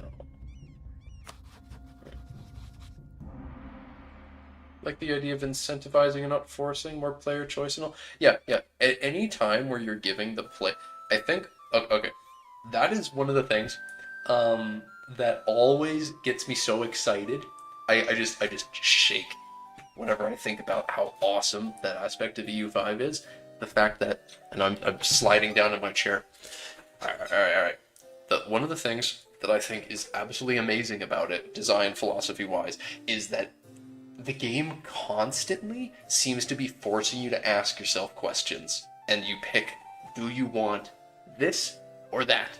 You never get all of it. You almost always are sacrificing something. When it basically the only time in the entire game where you are just objectively getting something is tech. So you get your unique techs and just the normal tech tree that just gets you something. And usually techs don't have a downside. However, even then, the game is still forcing you to ask questions and make your choice, this or that. The opportunity cost. You have all of these techs to research. What are you going to choose? You can't be researching them all at once. Which one are you going to prioritize right now? That sort of thing is fascinating to me. And sure, there will be countries that are outside of the direct line, more or less, of institutions. If you're playing in East Asia or Sub-Saharan Africa, you're going to be maxing out your tech. Like you're going to basically always research everything in a given age, because you just won't get the institutions before you've used up all your research on the other stuff, as long as you're making decent research. So that's the case where you're going to run out of stuff to research. But for a lot of countries, like if you're playing in Europe, you're almost always going to be getting new stuff to look at. Always want to grab a new tech. The game pushes you towards historical outcomes. Next 16 days will be tough. Yes. That is that's something that I think it's controversial in a very interesting way, actually. I should mention that, because there's people who really like and dislike, respectively, the notion that in EU5, the societal values, sometimes there just is a better one. And I think that it's what's good is that at the beginning of the game, you'll have I debate with people. Honestly, we debate sometimes in my Discord about like tier lists about the societal values. Just the fact that some of them are okay at the beginning of the game, and they're just easier to take. You get like feudalism. I don't even remember what feudalism does. I think one of the biggest ones where it's a case of like, realistically, as the game goes on, you're gonna want to take free subjects as your societal value because it's going to be better as the game goes on. But early game, you might not care as much, and it might actually be just fine for you to do serfdom because it's a lot easier to do it, because there's a lot more things that are going to move you towards serfdom that are useful for you. during the early game. So you might take it as just like, well, it's not optimal, but I'll deal with it anyway. Though one thing I'm not, but then you get stuff like centralization versus decentralization, and centralization. It used to be that it was pretty close, and then they adjusted it, so now it's like centralization is way better. And it's like, I don't know. I kind of think that because I'm a vassal maxer myself, I kind of like the idea of decentralization being made better. Maybe give it some bonuses to vassals or something, because it doesn't right now. Centralization seems to be better even for huge countries. Yeah, exactly. Because it used to be that you would get actually proximity bonuses and stuff for being decentralized. Is that I think that that it's something that I think is that it would be very nice if there was some way that they could make centralization stronger for countries that are smaller, but if you're larger, decentralization is better. But I don't really know if that's feasible. Yeah. If wishes were fishes. I don't even know what that means, but I don't know. Your people in my family say it. I know. How angry is Sulu? Yeah, Sulu is pretty upset.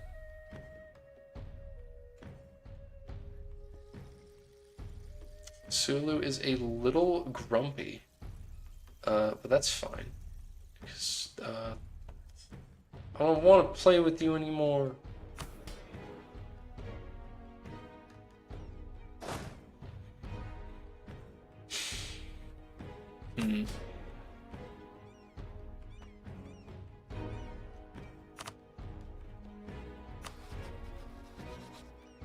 I need to grab one more ally before they break their alliance with me.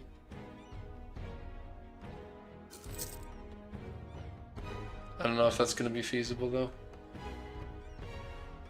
Oh, turn 8. Neat. These guys.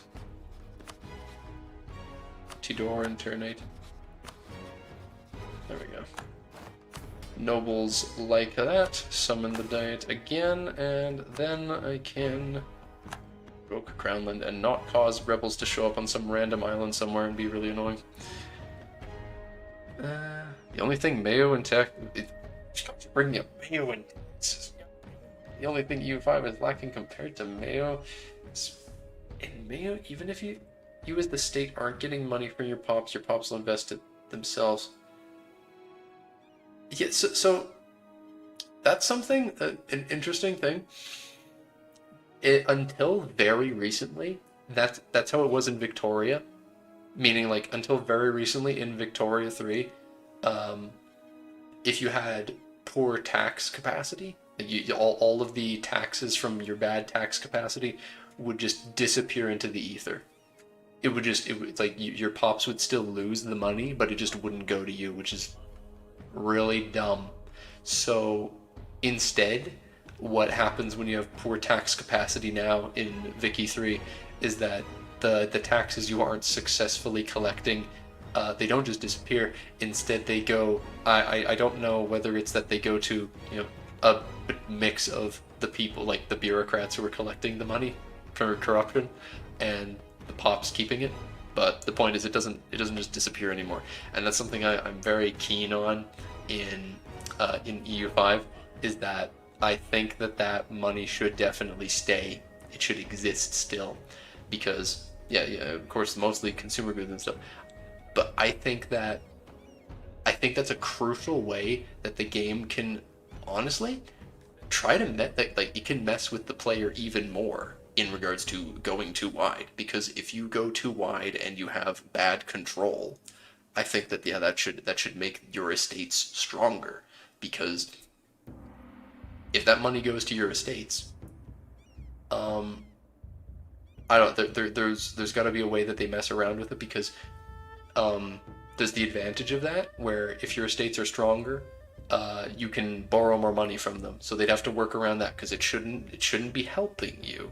It should be giving the estates more money in a bad way, almost exclusively a bad way. Like, they'll sometimes build helpful things for you, but most of the time it should be the estates getting that money, and then they spend it on things that are harmful to you. They'll get unique buildings and stuff. You know, they got all their special buildings, and they'll build those special buildings that will help you in sometimes a little bit, but in large part it'll just make things more difficult for you because it increases their power, and that continues to lower your crown power and all that.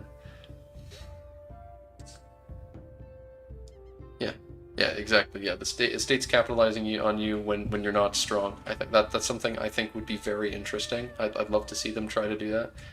I don't think they're gonna do that, but it sounds like a really fun idea.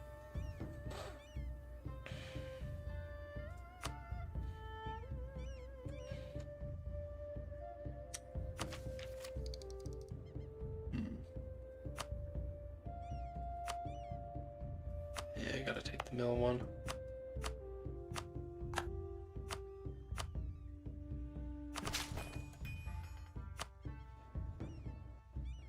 I'm not seriously considering demming the Renaissance on fucking Okinawa.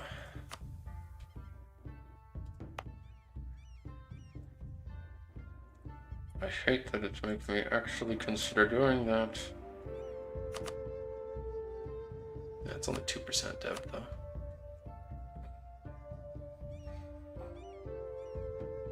Mayo has to actively work against rounding errors so the world money amount doesn't shrink over time. Jeez. Oh my god. Yeah, I'm sure Prince is already typing stuff out about it, but yeah, Mayo is in reference to a very demanding, we'll call it, mod for EU4.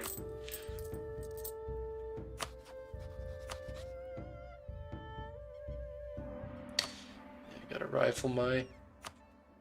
I'm gonna have to rival my dear friend now. Oh no.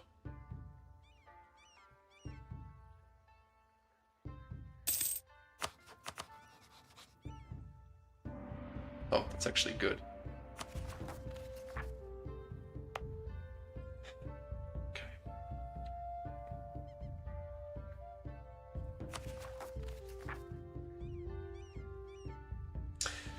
So, I mean, it's all the right religion.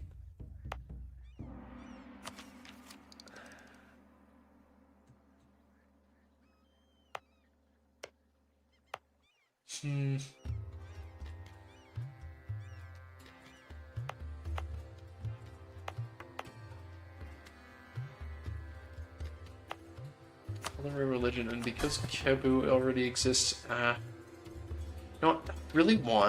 I really want the strong duchies though. I think I'm gonna release Butuan because of strong duchies, and the fact that having Butuan as a vassal would help with fighting against Maguidano. Doesn't quite make them disloyal either. Perfect. Strong duchies, there we go. The famous strong duchies of Ryukyu. Mayo modders were hired to make EU5, and EU5 has a lot of influences from them. Yes, indubitably. There definitely was a lot of influence from it. Also Imperator, of course, but that's for obvious reasons. Being that the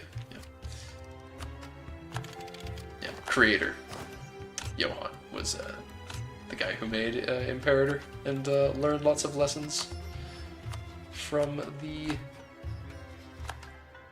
process. Still no samurai? 2.3% of our force limit. Do I? Oh, independent daimyo. Yeah, that's the thing.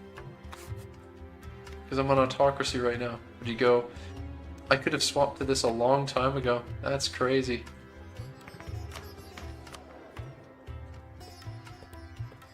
Morale of armies, infantry, combat ability, samurai, force limit. Oh, that's so good. You can actually have just 5 samurai units now. Whew.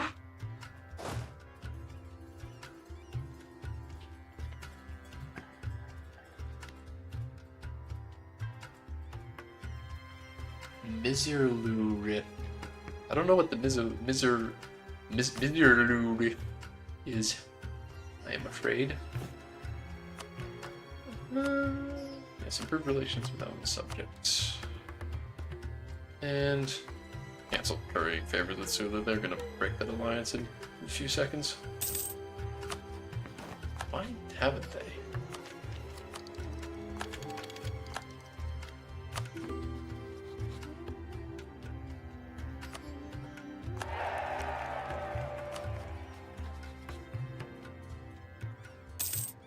Yeah, we'll marriage with both of our subjects. They still like me despite the immense disloyalty. Very strange. Okay, yeah, they don't actually have a high opinion of me. They still want my stuff, but you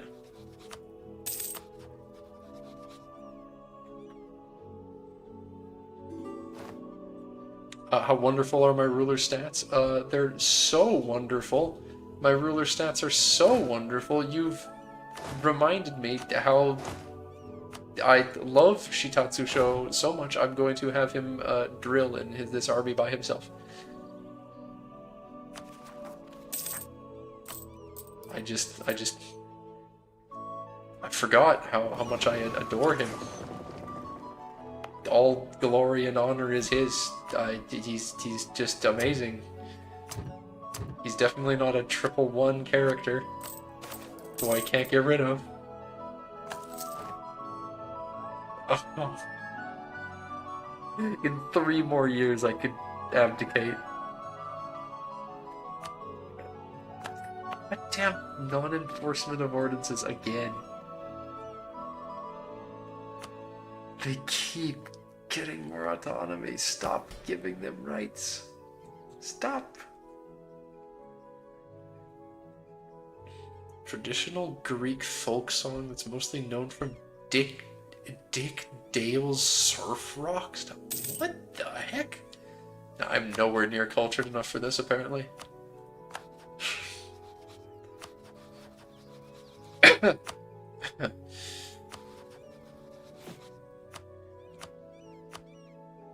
Terribly sorry. How likely would Tidor be to vassalize to me? No, they're not going to. Well, it's okay.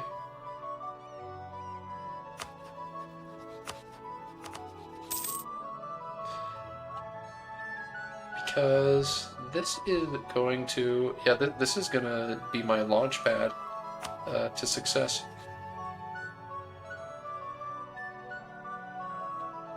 See, I'll attack Maguidano, and Maguidano is... Yeah, in like 4 years. So Maguidano is allied to Ternate, and then when I attack them, so that'll mean that I'm able to conquer Ternate. And then because I get Ternate, I'll be next to Tidor, and because I'll be next to Tidor, I'll be able to attack Tidor, who's currently my ally, and they are allied to / in a trade league led by Makassar. And that will mean that I'm able to go and expand over here, and then I'll gobble up all this too, and then that will continue to lead me into Malaysia as a whole. It'll be beautiful. But I also really do need to get exploration ideas at some point. That's part of the reason why I need all of my admin points, and can't be spending as many of them on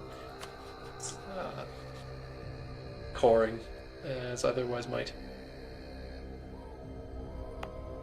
These 2 tiles I'll accept, but like with Maguidano, probably gonna just give that land to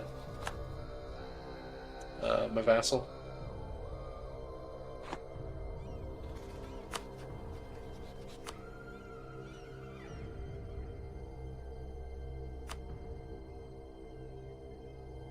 And by vassal I mean the one who's you know, actually animist and in the area. If you watch Pulp Fiction. Oh, oh wow, Pulp Fiction question. Yeah, yeah. I mean, yeah, I've watched Pulp Fiction, but not for a long time. It's a very good film, but not for a very long time have I seen it, I'm afraid.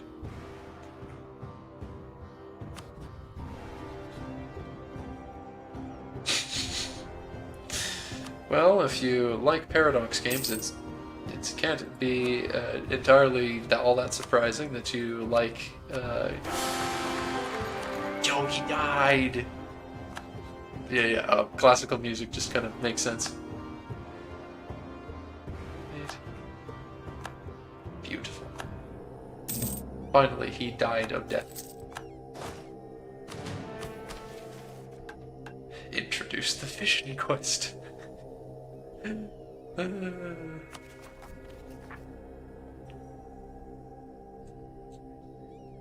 Depends from Marius. Oh boy.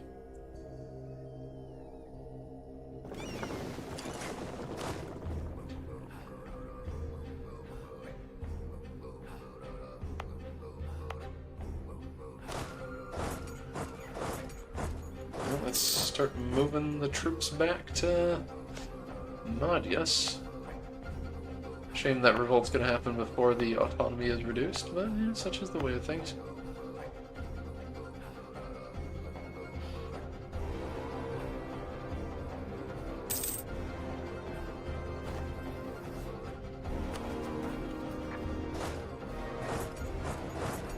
Which one's... yeah, okay, it's definitely gonna be...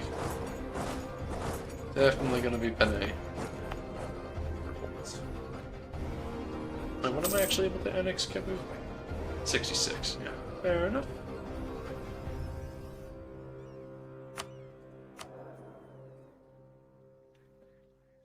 Tempted to... I could be a bit greedy and disinherit my heir. I can actually try for a good heir, I think, is fine.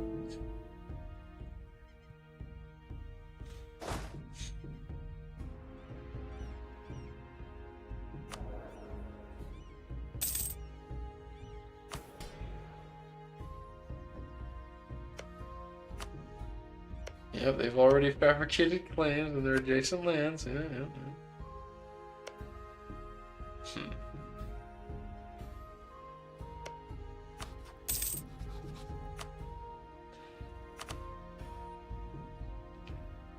I am gonna have to do some deving. Just don't like deving institutions.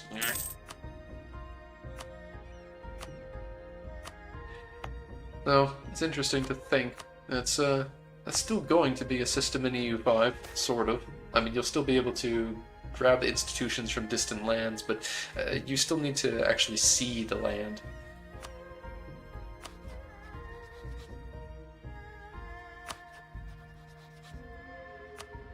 You can't, you can use some sort of counselor task to grab institution progress for institutions you know about. That's what it is.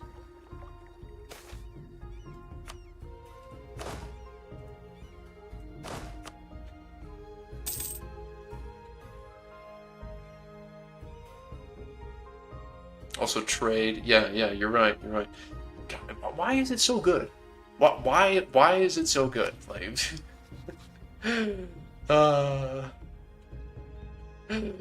it's too good. It's actually just a really good video game. I don't understand. It's so cool.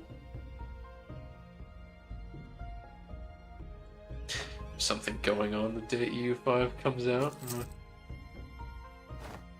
Yeah, well, why can't the world just make room for the much more important task at hand, of course. Oh, negative stability is a huge loss of legitimacy. Sheesh.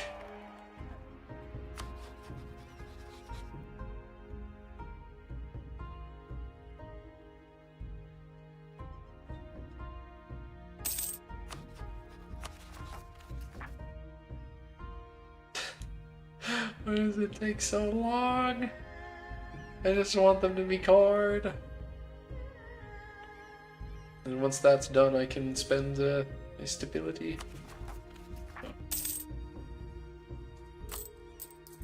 I did not know that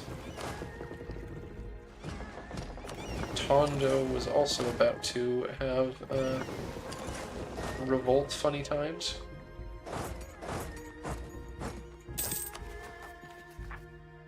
23%. Yeah, they're less than happy.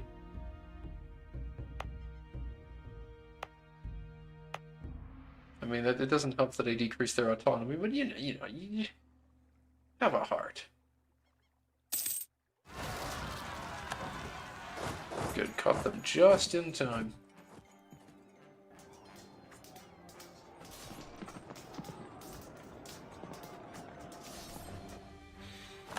That was a stomp.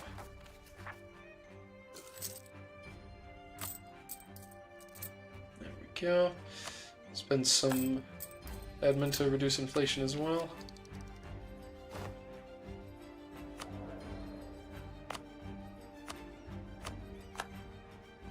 Would really like to actually get some admin ideas though.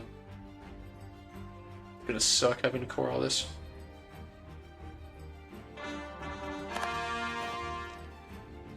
Ugh, and increase stability. No.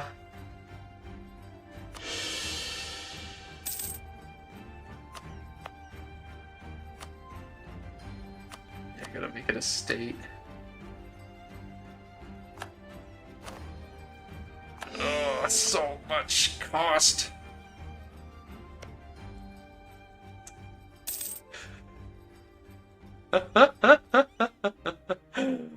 What is this? What is this? You like my hairline?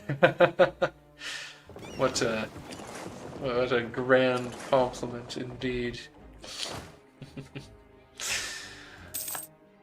You know, sometimes they call me the what is it? Yeah, it's my my role on my Discord server is the Bald Emperor.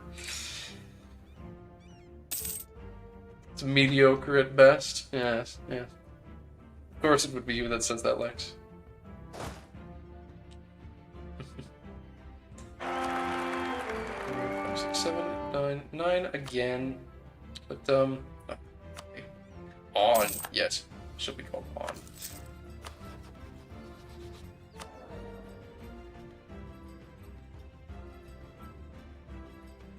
I would prefer to disinherit them as well. Again, I want to keep, I've got a young ruler. I want to keep rolling for those potential high numbers.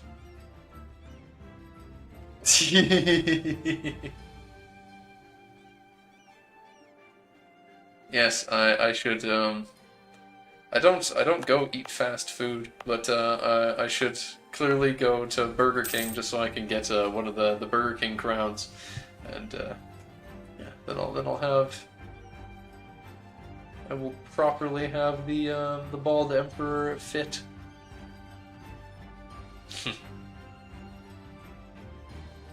Wasn't there a truce?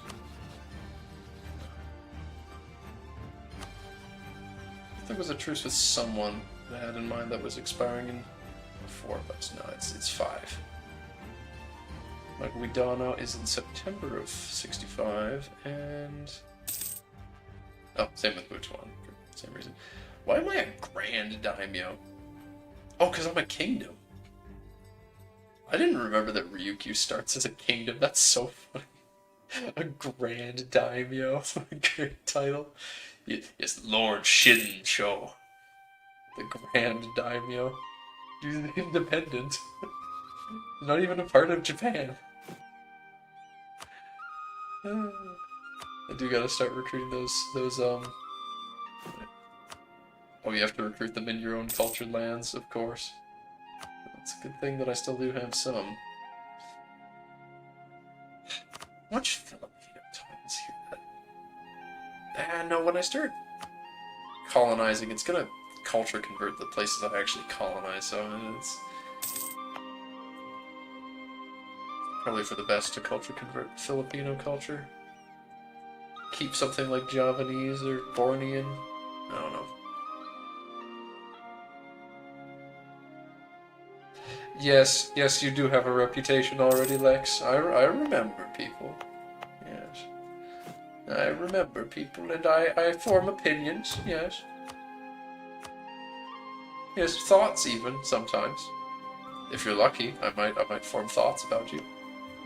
Or perhaps unlucky.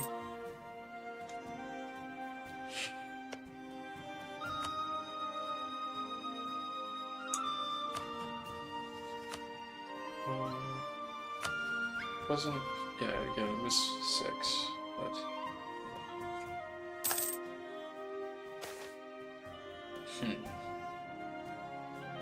Would you pocket like me?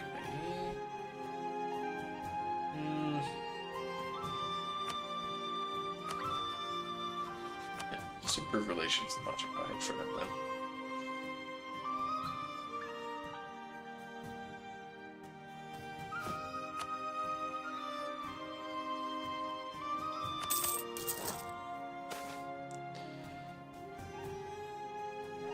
Yes, extra monies.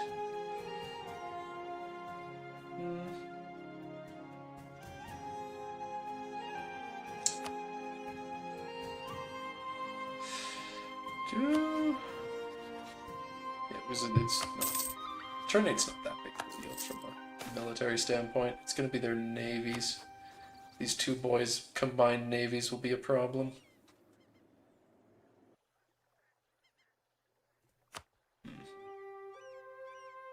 Jianzhou is declaring war on Ming. Wait. No. No, that's not land that Oirat took from Ming. Okay.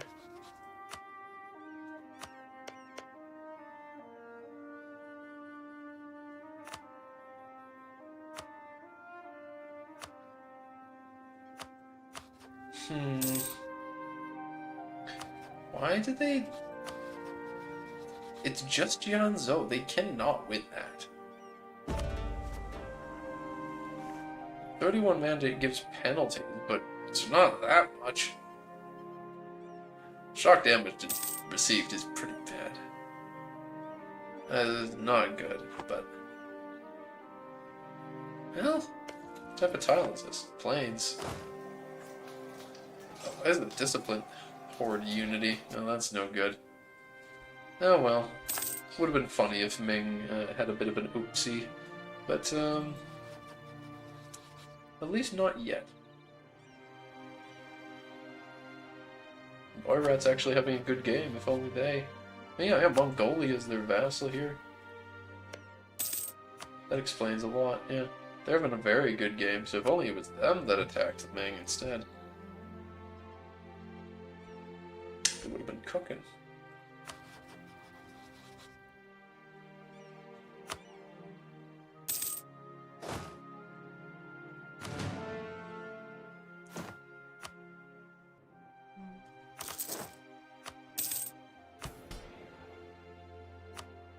Yes, more revoke.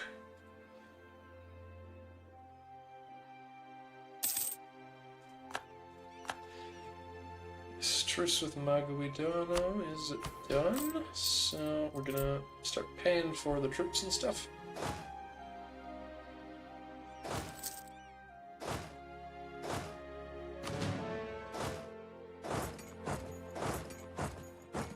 And oh, it's just one port over. Oops. Bring all the lads down to Butuan. Honestly, you know what I could do? I could move the troops over here. Yeah, I think this might actually be the... Wait. Manila Separatists? Okay. First deal with the Manila Separatists, okay. So go deal with Manila Separatists, then move the troops down to here, drop them off on this coastal tile. And then, when the war starts, immediately march in and separate peace terminate. They're building a fucking workshop? What kind of tech do they have on me? Jesus.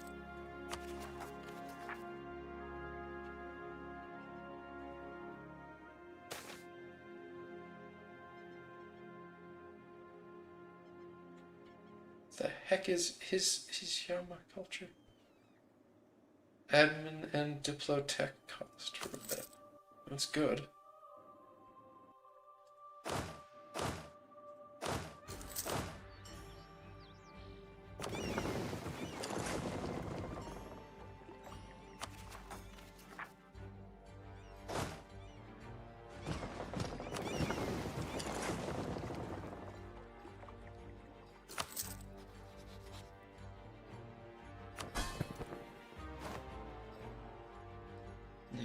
Can't enforce religion on Kepu.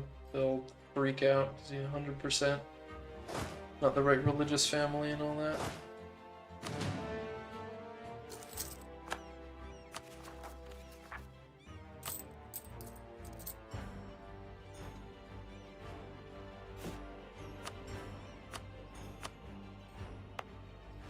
Why can't they understand that all this reducing of their autonomy is for the greater good?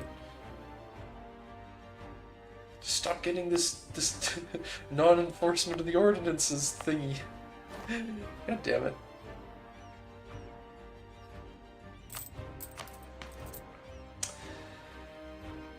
I really should just accept the Filipino culture. But I also gotta convert people to Japanese so I get more samurai.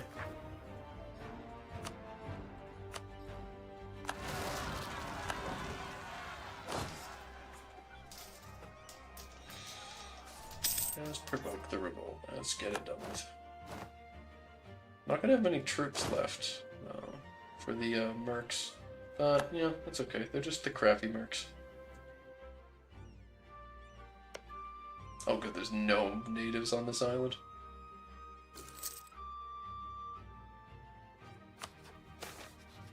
No diplomats to send, which means... yeah. I could, in fact...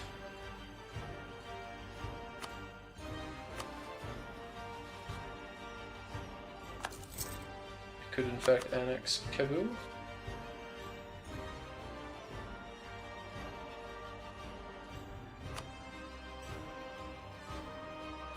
Take just a year.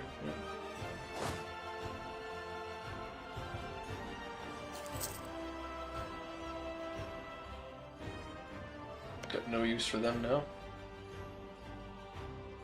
It will be very convenient to get all this land without any separatism, and I'll be able to convert it and stuff. I think, actually. Yeah, I can convert it. They don't have the religious zeal thing.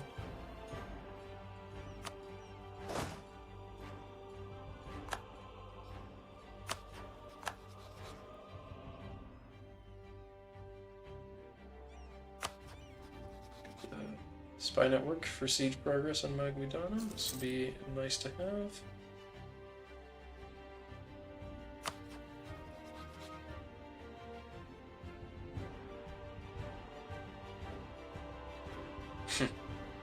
Could have just had a quick war with Tondo, realistically. But, no.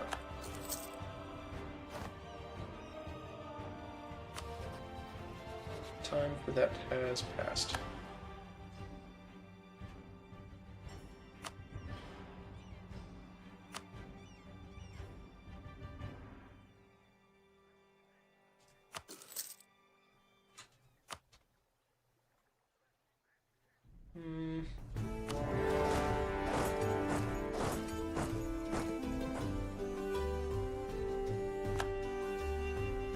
Good. Tidor did join. So, instantly jump on turn 8. They can't go anywhere, they lose. Easy. Simple stuff. And now Maguidano's going to be sieging my vassal's land, and that's the whole reason that that vassal got made in the first place.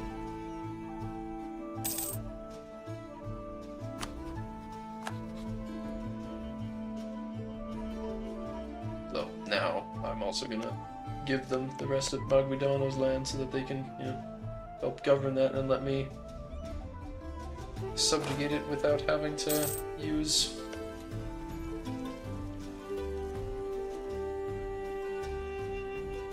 admin points.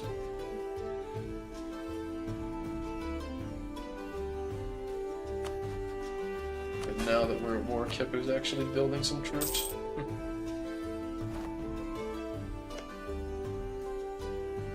So, just in time for them to be integrated, and then I will get to send troops.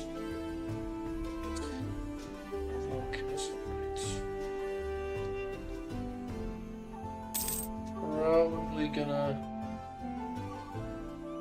curtail the nobles.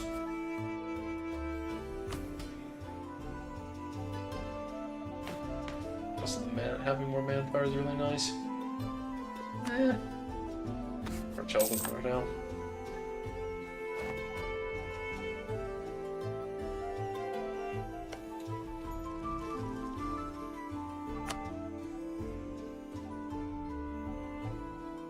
Finish that mission. Kepu's been integrated. Beautiful.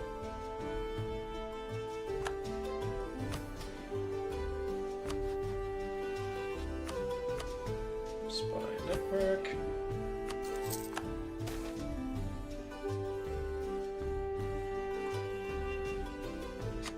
Develop Okinawa. Yeah.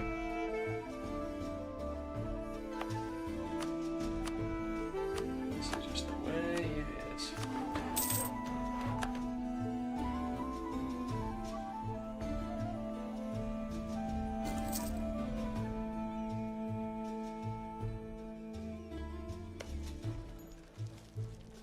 Don't want to take any troops off of this in case it gives the occupation to Tidor. It's pretty important that I actually get the Ternate.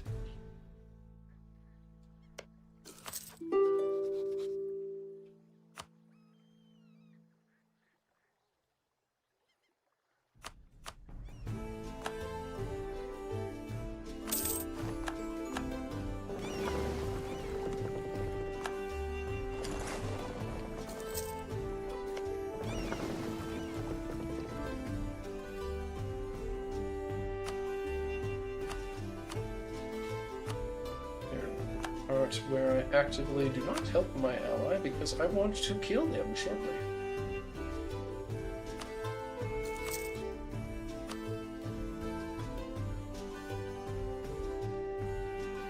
In fact, I'm gonna stop being allied to them right now. Oh no! I forgot it does that. Oh, breaking alliances while you're in a war on the same side. I completely forgot it does that.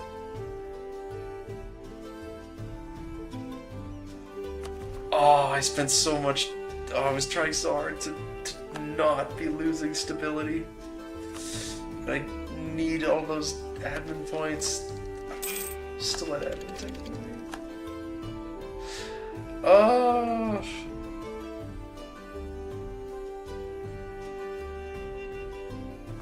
Some real buffoonery on my part there.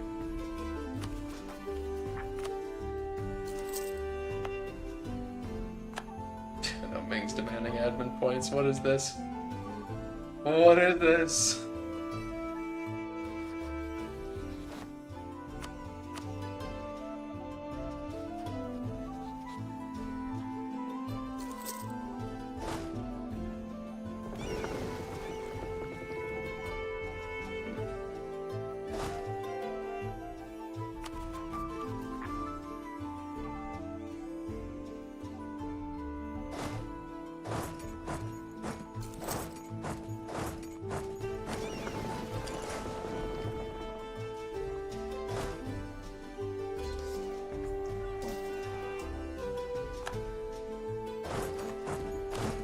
Be getting rid of the mercs shortly.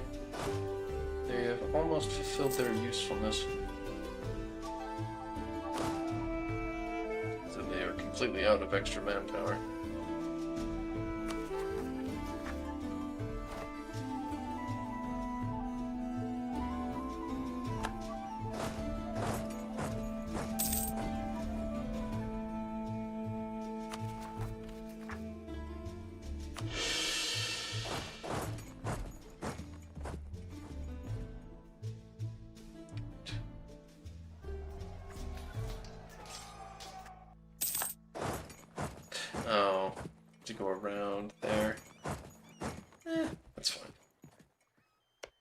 Just want to siege this anyway.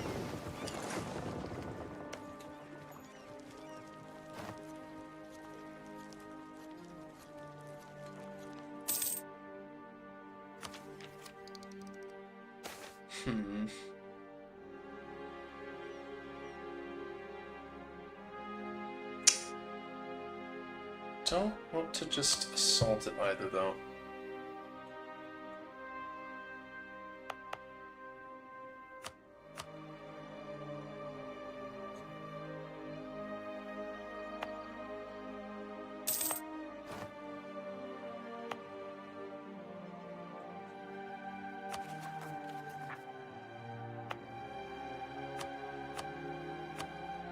Still have all that.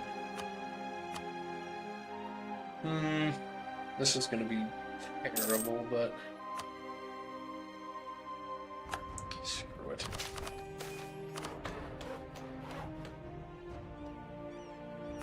Yeah, get rid of the diplo power. Yep.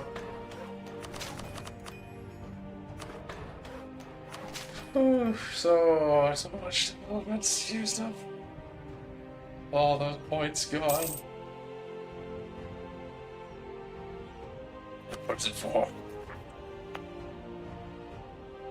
To make Ryukyu the most developed place in Asia? What is this madness?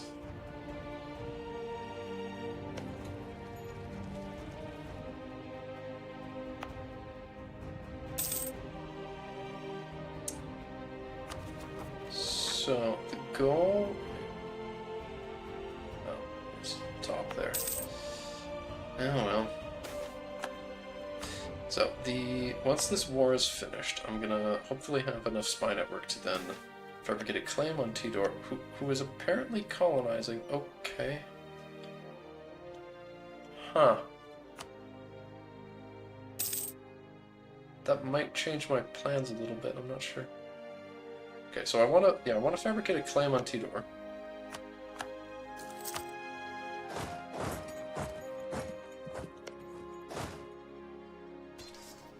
And then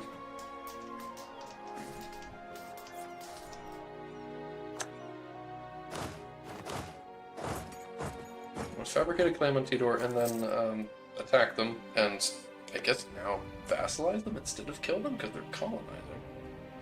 So that's good. I don't know. Spice Island Colony. It's probably something unique to them, some mission, I suppose.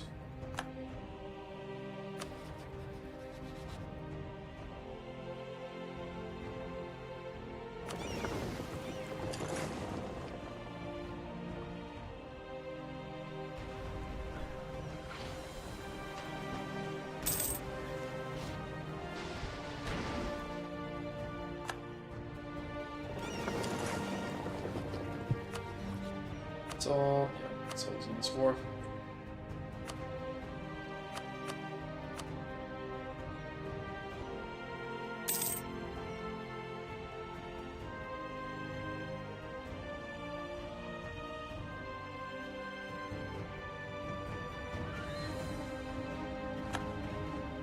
This is all the estates will just get more money if I do that. So. Hand it over to Eu4 instead.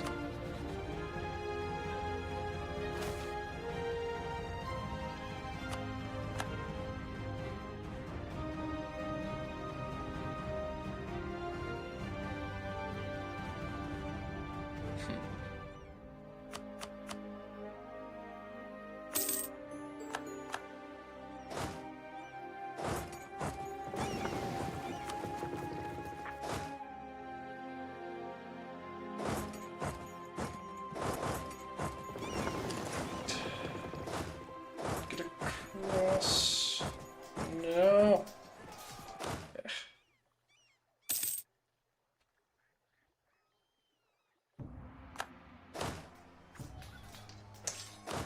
Well,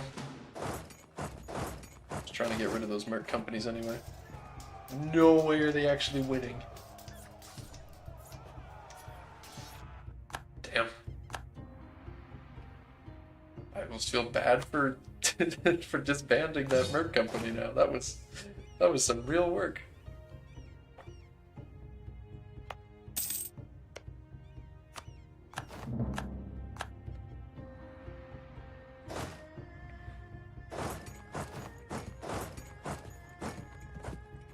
Well.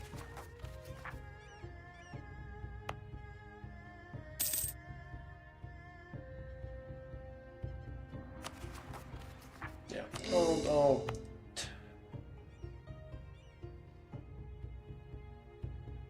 I'll integrate Terranate. It's gonna suck. Ability seed power and die Viet. Interesting.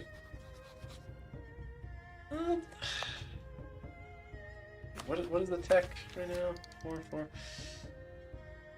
Yeah, I'm not that much further ahead on Diplo anymore either, because I'm spending all that on the deving. I need the Renaissance.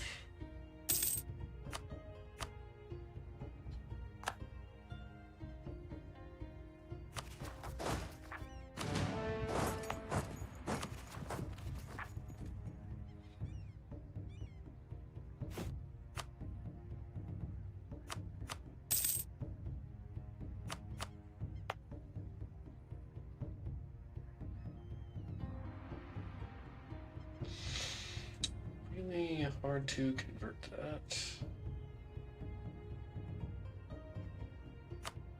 Need to enforce religious unity. But even then, enforce religious unity, what's the point? I don't want to, long term, I don't want to convert them to the animist. Long term, I want to be Sunni or Hindu, so at that point, where's even the button for convert to an Indic faith? Yeah.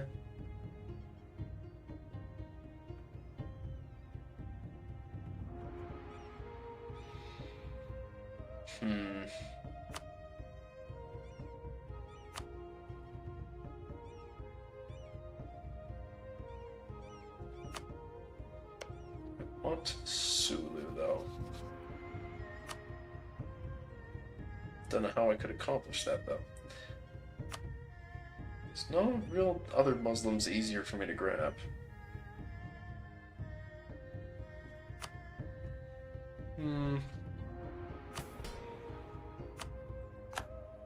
It's starting to look like it might just be easier to convert to Hindu instead.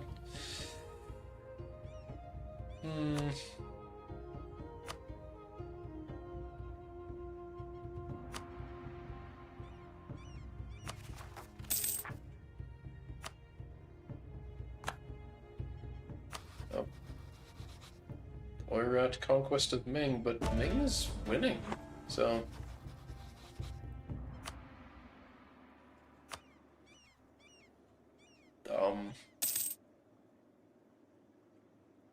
yeah, I don't know if Ming explosion's gonna happen. It might just somehow not explode. What? Ming's got no manpower left. Oirat does. Both got Tech 5. It's definitely an actual battle, regardless.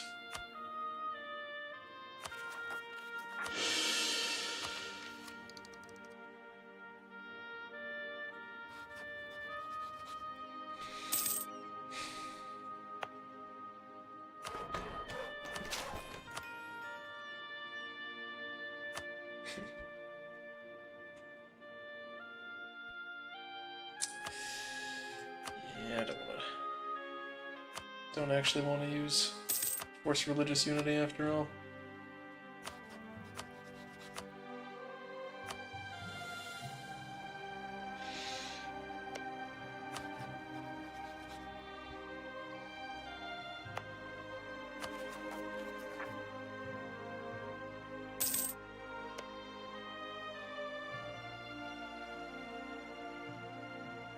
It's actually really useful for me if I take Tidor, because, yeah, I don't know where they've got their colonist from, but, you know, if they're gonna grab some colonies, that's gonna be very helpful for me.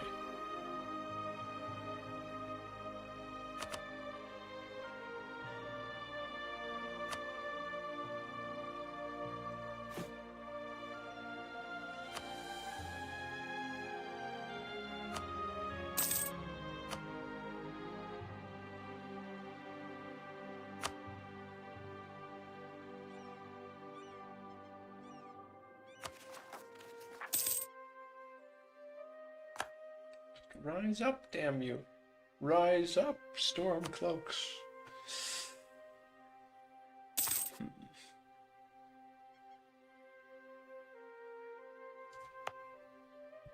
They're just not mad enough.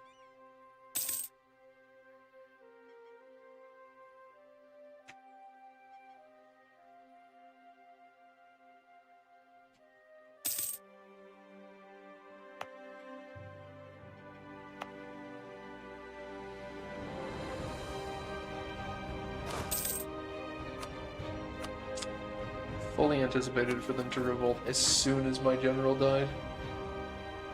Swapped on the actual good one now.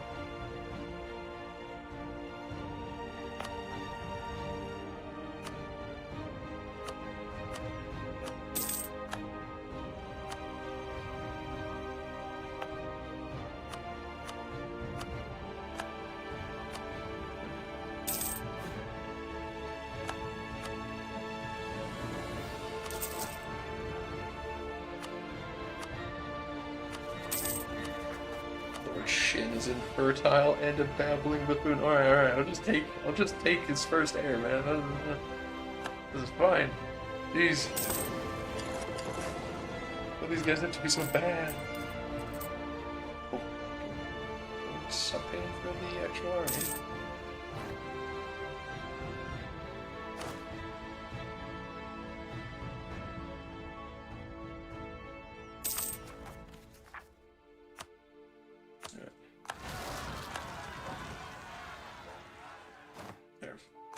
Just make the fight happen. And now that that has happened...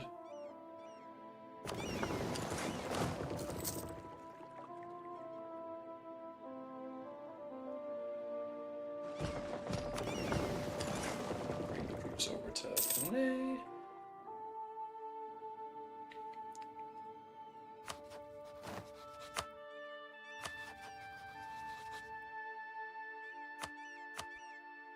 Also really need to be improving relations with Butuan. I forgot that I didn't have improve with all subjects on. Oh, whoops.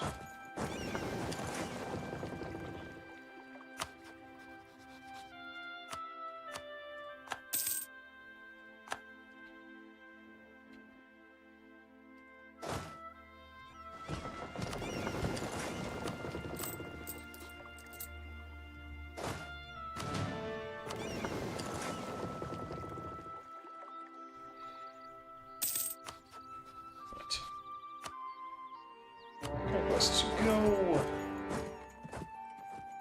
I just don't. Okay, they are fighting the ships, but even with no morale, there's just nothing those ships can do.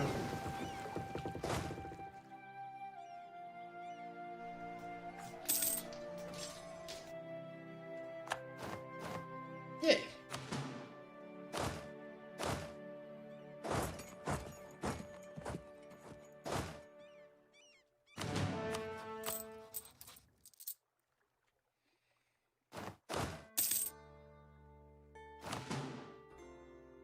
Yeah, stop paying for... Oh.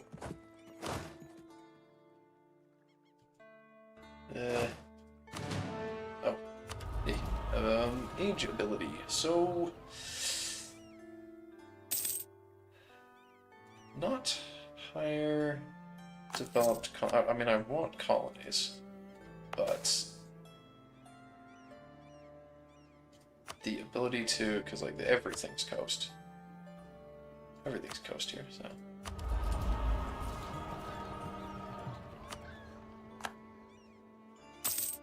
so combat bonus in your capital's terrain.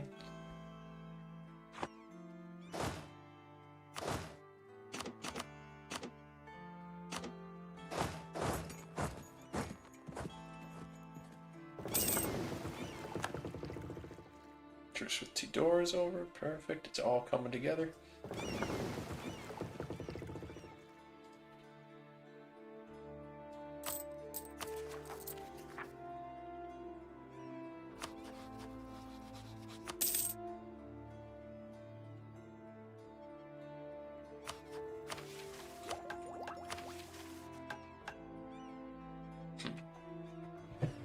Right.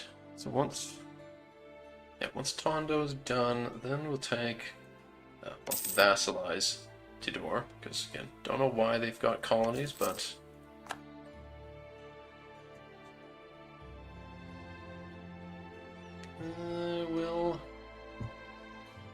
don't know why they've got colonies, but it's fine. I'll just take them. And, hopefully let them continue to colonize a bit.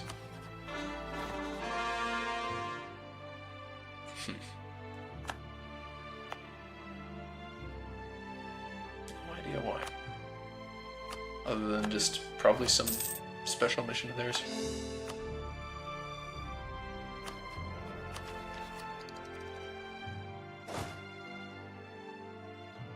I don't know how I left one over here.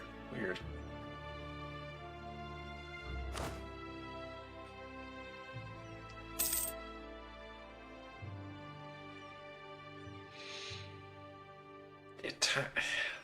I mean... Nice. Extra morale of navies, heavy ship.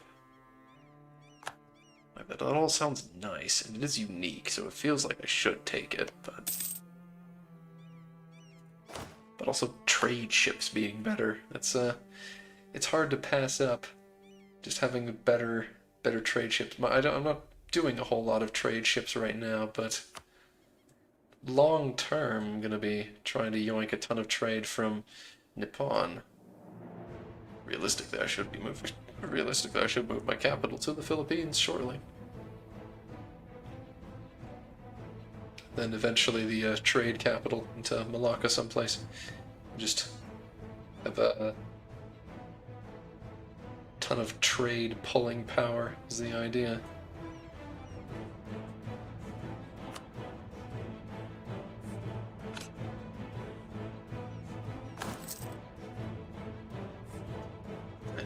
Take that now while it's at the cheapest deal. It's only gonna be getting more sailors as this goes along.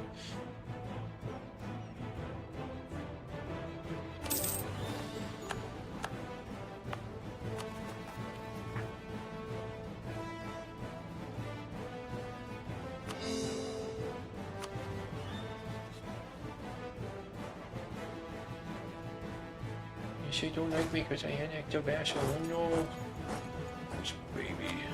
Baby talk. They should realize that I'm coming for them soon, whether they like it or not.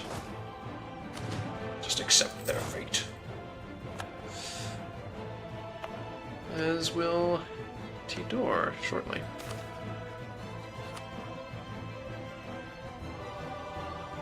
They were royal married to Bone for a second. Whereas, yeah, Makassar. Makassar is the one where,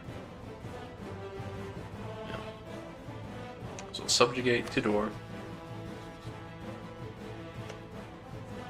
because of the weird colonizing shenanigans that are going on. I just wish I knew if they were going to do more, because they don't have a colonist as far as I know. But wait, do they? Yeah, it's not a colonist thing. It's something where like they've created something special. It's a unique thing for them.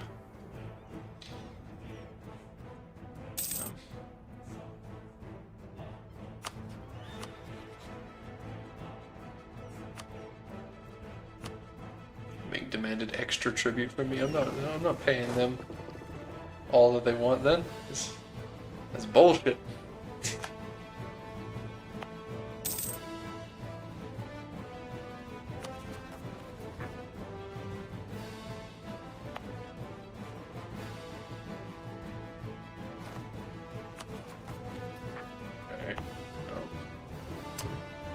Reduce autonomy there, reduce autonomy here.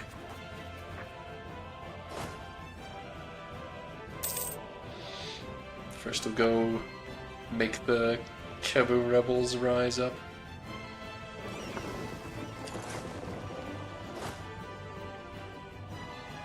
No insubordination will be allowed.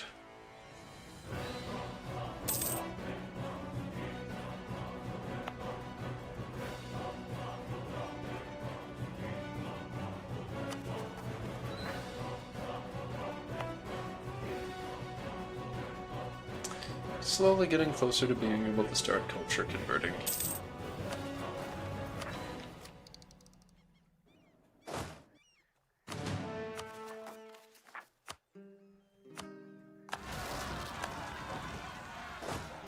Big old +1 from being in favored terrain. Lovely stuff. Right, move to turn 8. The plans must proceed. Wahaha.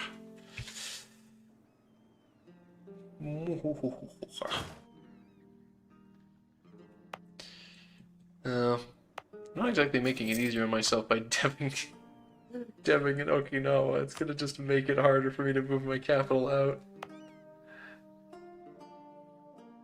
Well, maybe I'll just keep my capital in Okinawa the whole game and just move my trade capital instead. That'd be funny.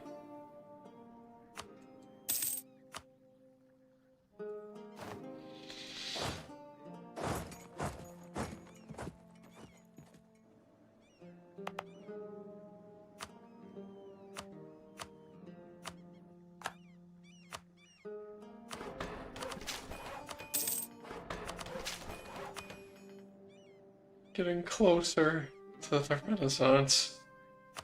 Oh dear. Right, Tudor. I'm sorry, small one. And again,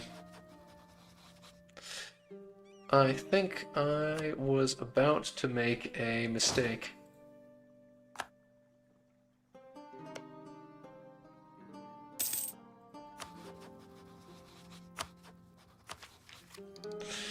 I was about to...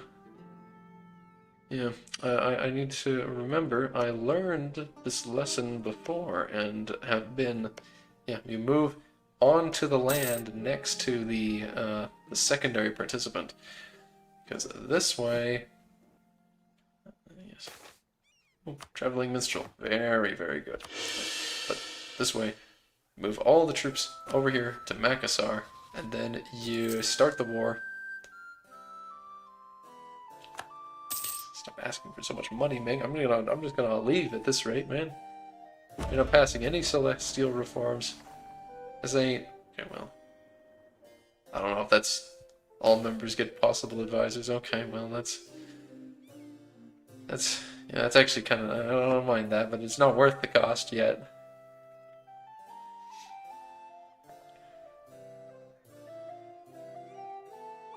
Take the missionary strength. Don't know if I'm gonna be converting to... You can become the defender of the fucking... Yeah, okay, you can't. Yeah. As funny as it would be to become the defender of the animist faith.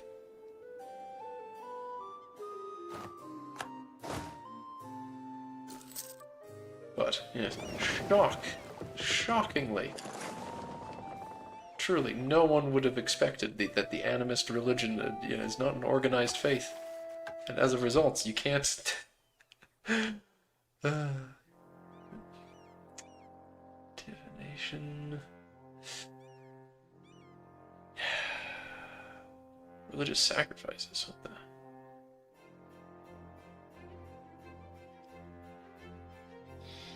All this stab cost I don't like. But religious sacrifices is just good. And it makes stability cost go down, so... Honestly... I'll press those buttons.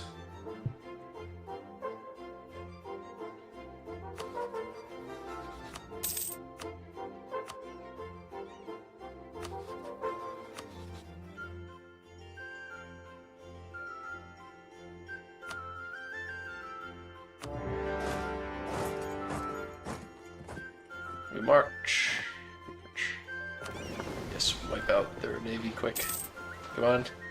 Okay, good. Yeah, it's a pretty convincing victory. Which means that we can probably actually. Yeah, they do have a castle. Okay. Just as well. Now, hopefully, when they lose this battle, they go walk off into the wilderness and get. No, okay, they get stack wiped. That's fine too. Yeah, I'm not gonna judge.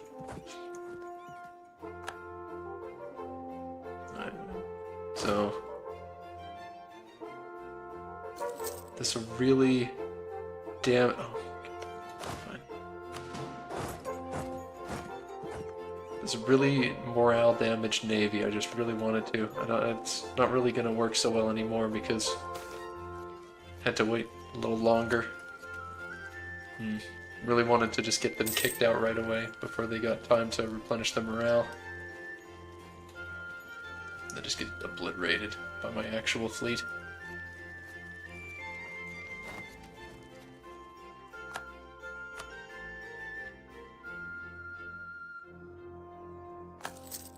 Yeah, there they go.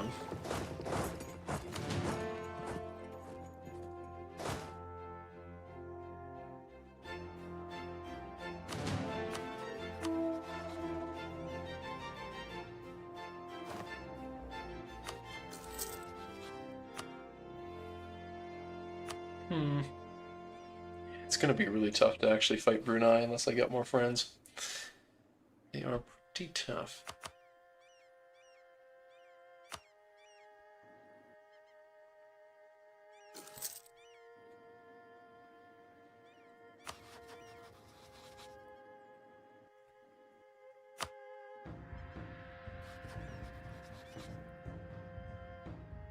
Babbling buffoon annex subjects, jeez. The trade steering, actually. I didn't even remember they had trade steering.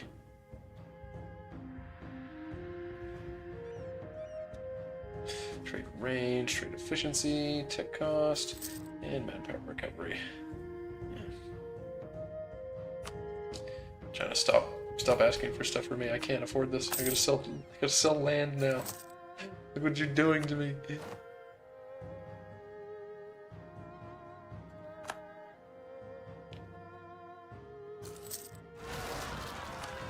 Oh, not Tondo separatists now. We're so close to getting rid of that separatism too. Yeah, well.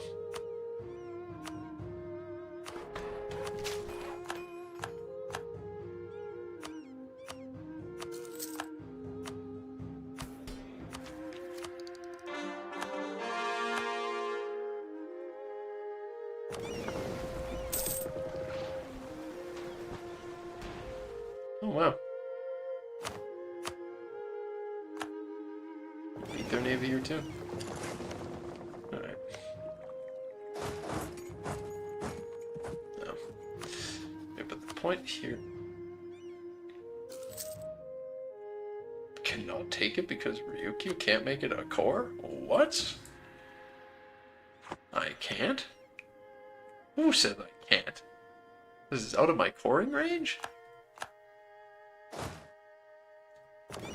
What the? That doesn't feel like it should. Well, actually, no, but I've got. Yeah, I've got Turnate as a core.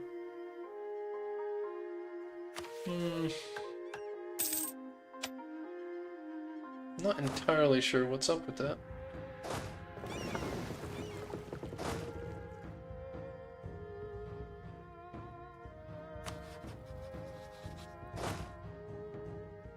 Perhaps it's because Turnate is occupied, which means it does not count.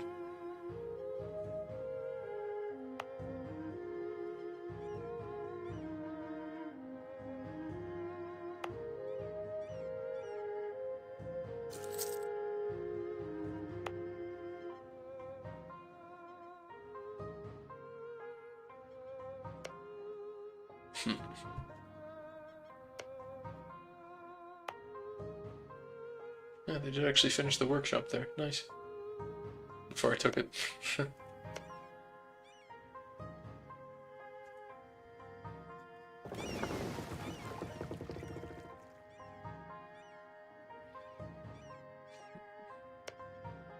stop paying for that.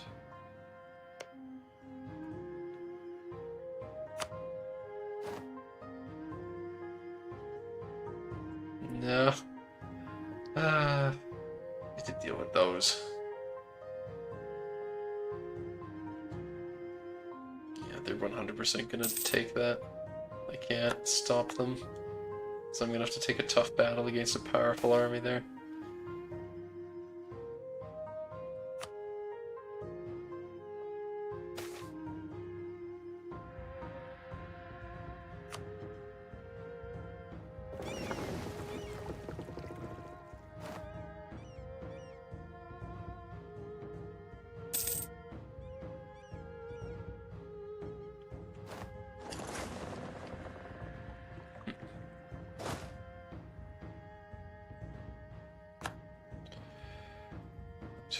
Can we super piece? No, no, still can't.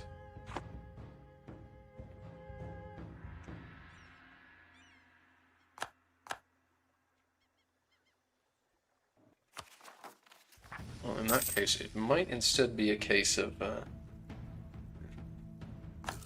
instead might need to just fully annex them. I mean, they're almost done this colony anyway, and I highly doubt they're getting any more.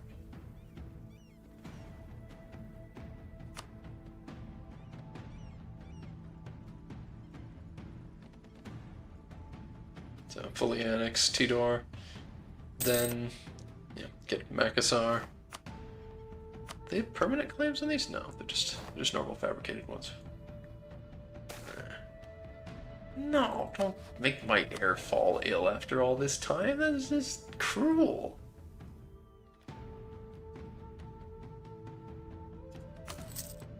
Yeah. Well, he stuck around.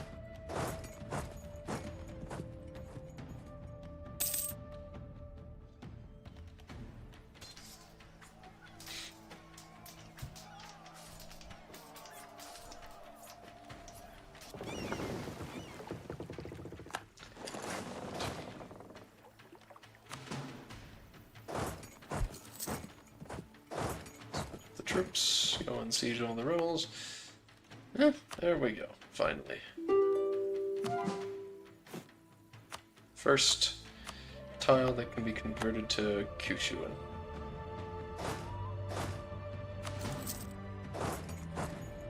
And that will just make the rest of them easier, or cheaper rather.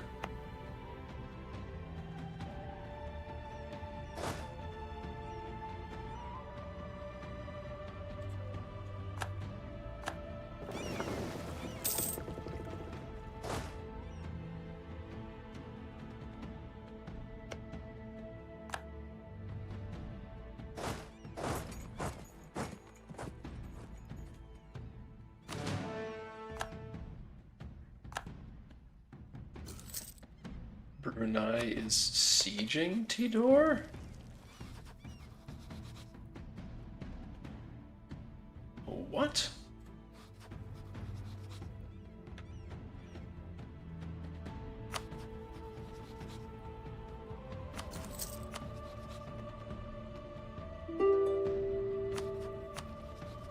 Damn. Brunei might take Tidor in this war. Please don't do that.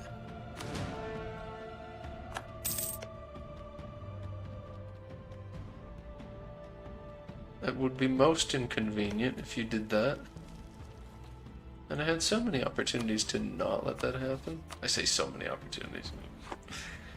It's not like it was that apparent to me that they were... that Brunei was gonna come over here.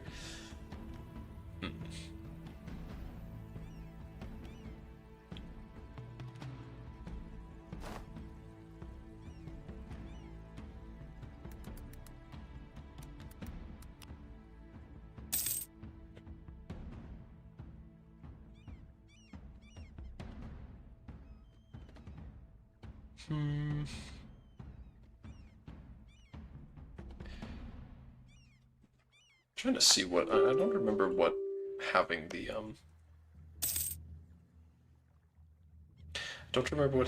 the Hindu religion actually does.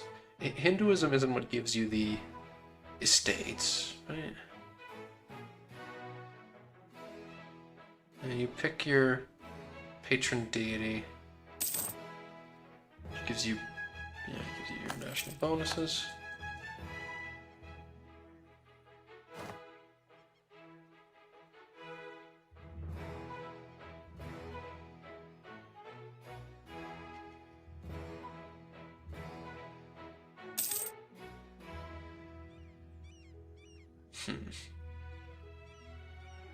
That was really funny. I guess I could theoretically convert to Sikh when that shows up. That would be funny.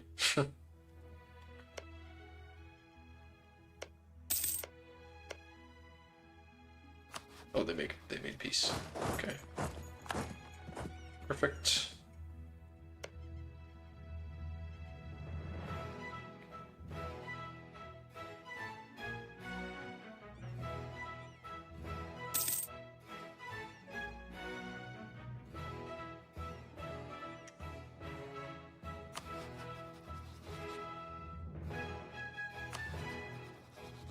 Just makes this all a little easier, in fact.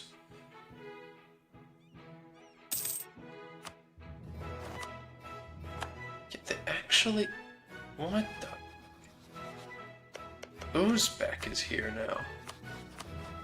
Ming actually won and pushed the nomadic frontier further. That's somewhat unexpected. Oh, I just thought about the fact that Brunei's troops are over here. Maybe there's something I can cook with that.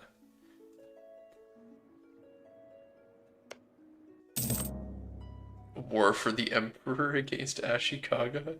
Oh, because I'm independent now. Yeah, they stopped making Ming stopped me from being their tributary. Oh. Yes, I must become the Shogun. Dear God. The war for the Emperor. I mean, actually, it's not the most unrealistic. If I grow in strength, I could theoretically unite Japan. Become the Shogun. And then, flip to Shinto. That's the plot twist. That's the plot twist. Flip to Shinto and just become Japan. Such a wonky route, though. I could never stand behind such a ridiculous action.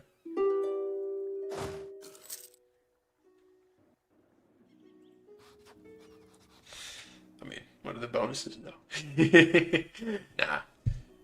Nah, I'm gonna be the independent daimyo of Ryukyu for the rest of the game. I can't become Japan. I can't form a country. I already am a country. The best one. I never got samurai, so who cares? You get 30 prestige. I'm still ticking up though. Alright.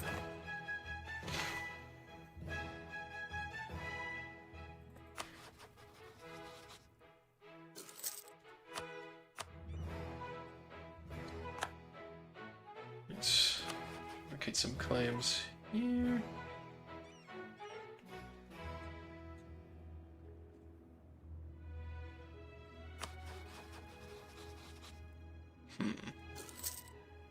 Air is now cruel. No. You didn't have to be a mean guy. Why? Why do you have to be a mean dude?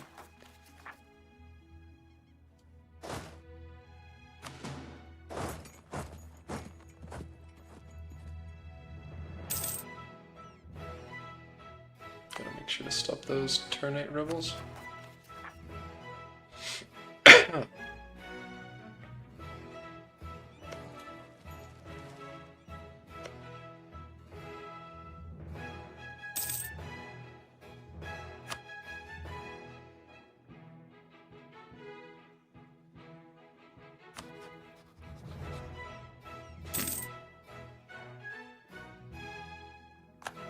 Right. So, G-Door, siege. That means... No, it's still not... That is still not within coring range. Weird. Why can I not make that a core? That's just some weird shit. Okay.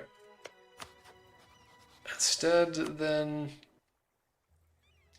what I can theoretically do is turn them into a vassal, steal all their money.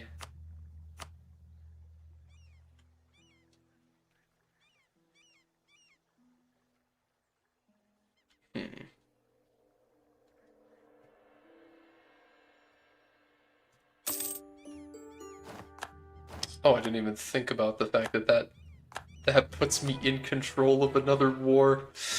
That's not necessarily a good thing. Oh no! Oh, there's so many guys!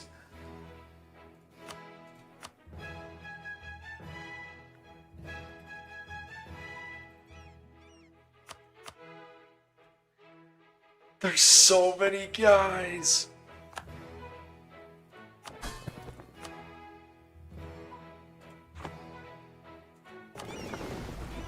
This was supposed to be an advantageous situation for me. But, oh,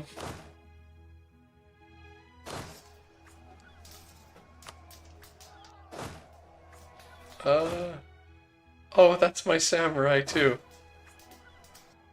Oh, that was all the samurai.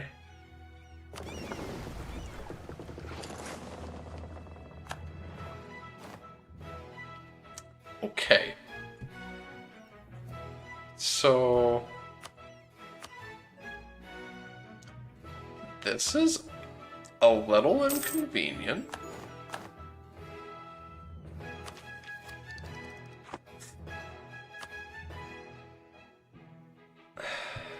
The war goal is take Song.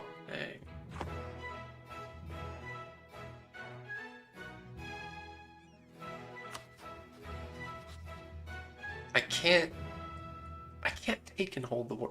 Okay. What I can do. Okay. Yeah, okay.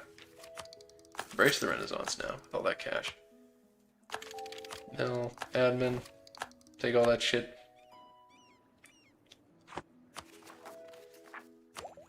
Also take Explo ideas, because thank fuck finally. About bloody time.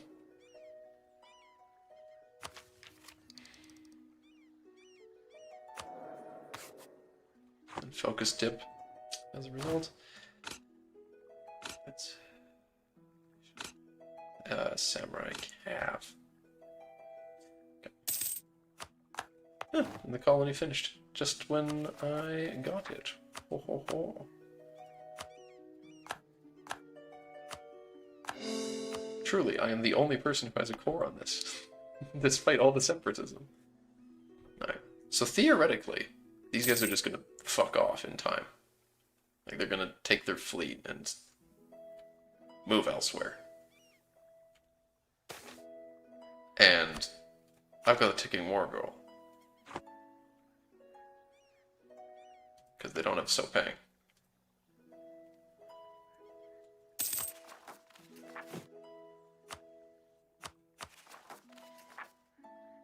All because I moved. I mean, it would be even worse, arguably, if I left troops there, because then I'd be fighting all 18k with the entirety of my army. Still got those turn 8 rebels, though.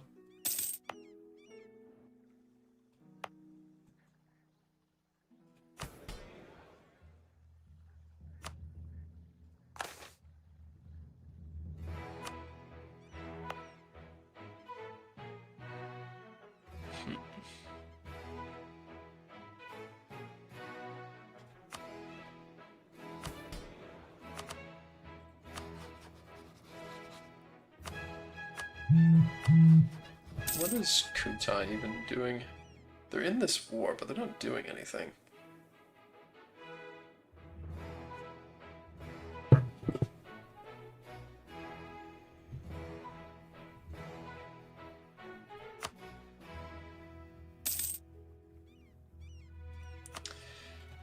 Surely they just want to peace out, right?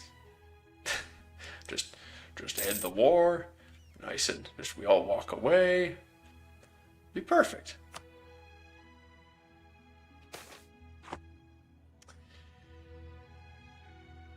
I'll take the clergy's money. Yeah.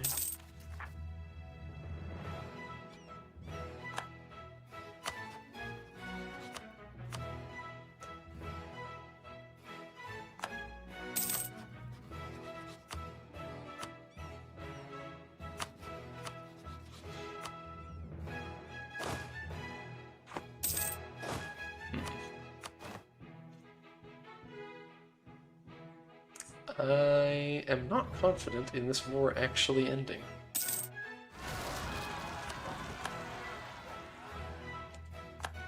Oh shit. Oh no, they feel confident enough to move in on me now. Is it because they took tech, or is it because of that battle? I don't know, but they're coming, and I don't think there's anything I can do about that. Because, like, I can recruit a free company, which will have no morale. Would take 12 days. Yeah, there's just no time for that.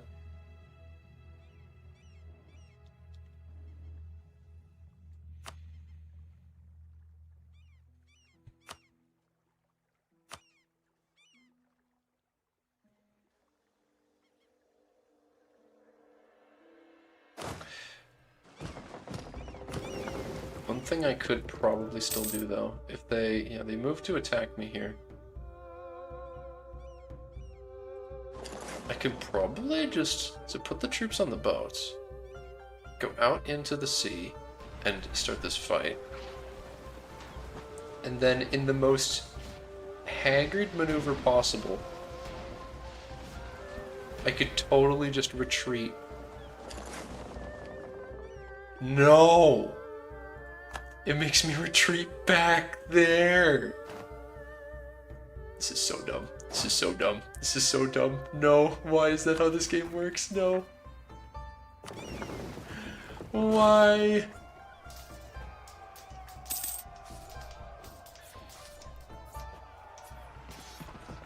Damn, if I had a shitty merc company, I might have actually been able to pull that off now that I look at those numbers.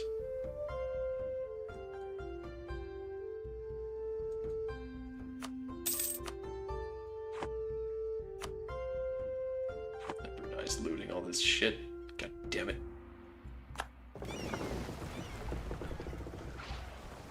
I don't want to lose my whole navy. No. No. Let me go.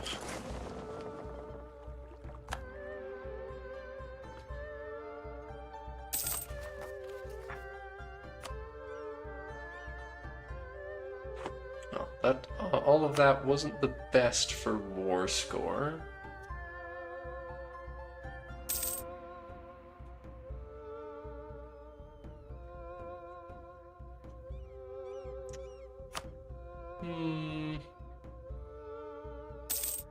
Why are they still there?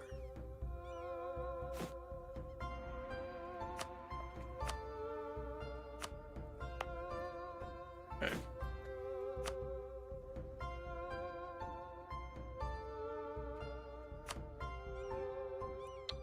Weird. So I can't. Liberty Desire. Okay. Because they're disloyal, I can't recruit them. And they're disloyal because they don't have troops. So this is the way it works, yeah.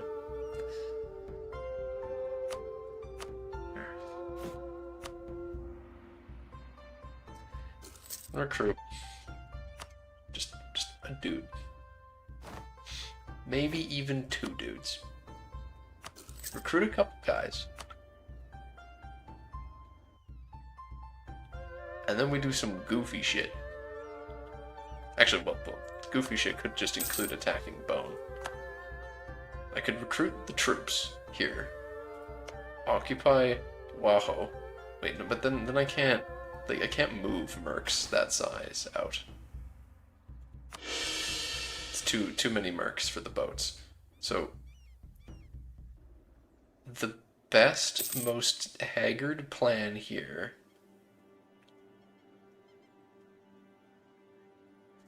Damn, accepted demand. Yes. From Ming. Eesh. So the haggard ass maneuver. I could always just attack Bone, and you know they'll be scared because I'm in their land, and they might just be like, okay, we'll end the war. But if I wanted to win the war, the super haggard maneuver I would consider trying would be sail the fleet around here and drop them off in Kuching. And then, once that's occupied, recruit mercs and just siege all of Brunei and then separate piece them. Brunei's got troops, yeah, but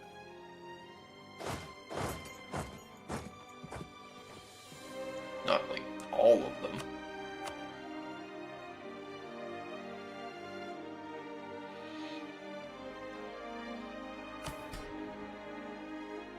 I would even go so far as to say that Brunei has a decent number of men.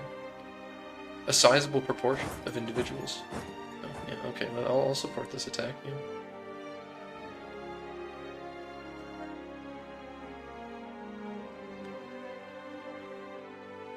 God, it is so slow to move in here. That is crazy.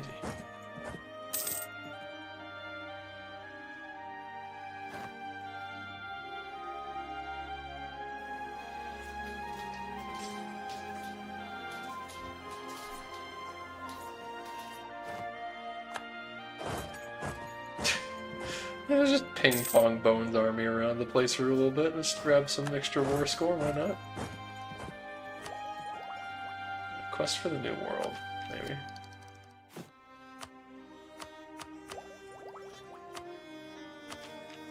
No, still need to catch up.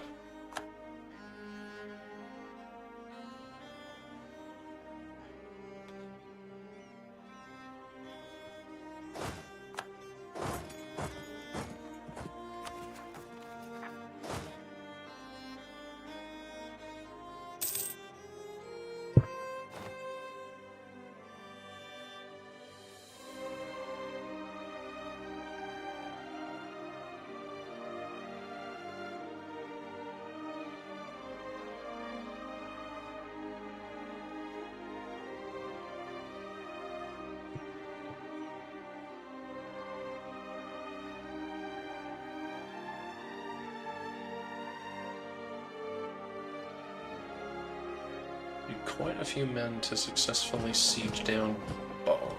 So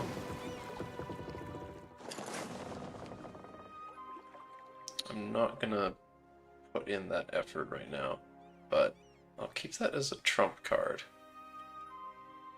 Just recruit some mercs and then siege Bone. But why use a trump card when you can? Why use a trump card to just, you know, survive when you could pull a sneaky maneuver that wins you the pot? Yeah, that's my clever analogy. It's very smart, I promise.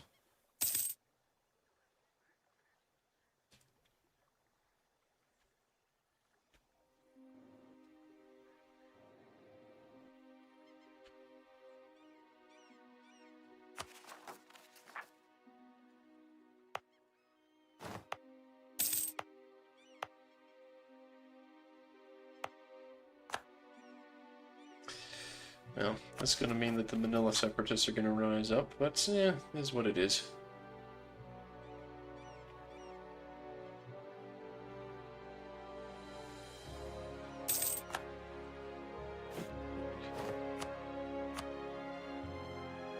Free company, cheapo dollar store mercs. Let's go. I cast mercenaries at a reasonable price.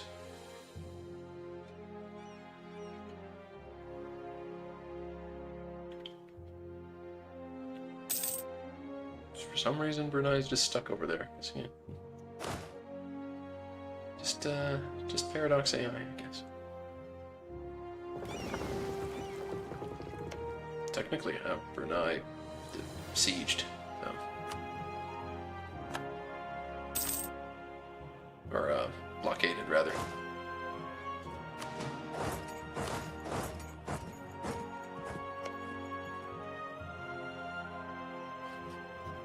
Six.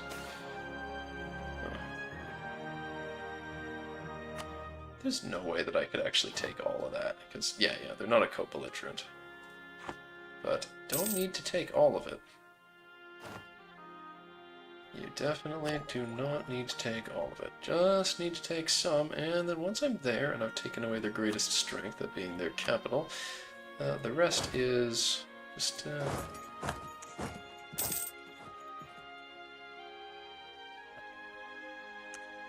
what's the word?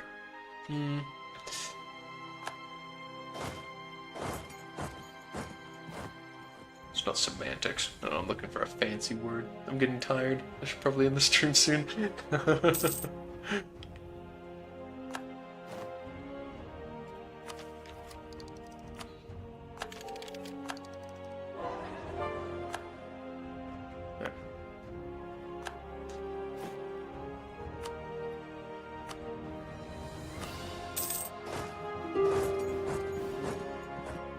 Oh well, Brunei wants to peace out now. Huh, that's weird. I mean, if you just moved your troops back, you'd be able to stop me.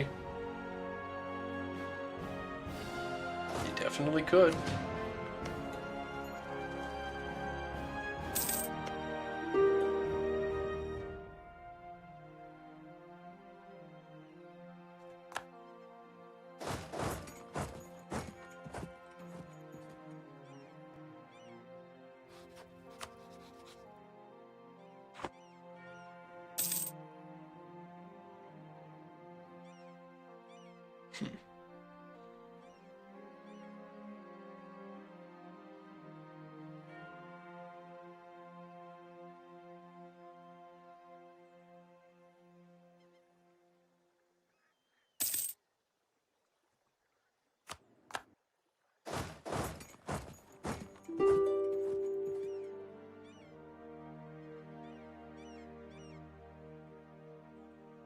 Almost finished sieging this. Perfect. Almost tempted to build a couple cogs just to keep this. It could be worth it, honestly. I've got the naval force limit. Why not? Just build up maybe a couple cogs and yeah, and then I can keep those mercs raised for a bit. I could definitely use them. They're cheap, and I can use the extra fighting men. Gonna be down on samurai for a bit after all, and it would be nice to actually siege down Bone. Could mean the war would end in complete victory.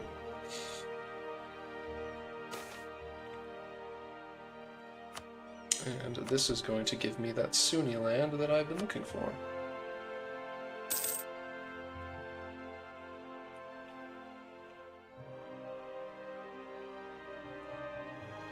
I should totally convert to Sikh, though, when it becomes a thing. Let me see.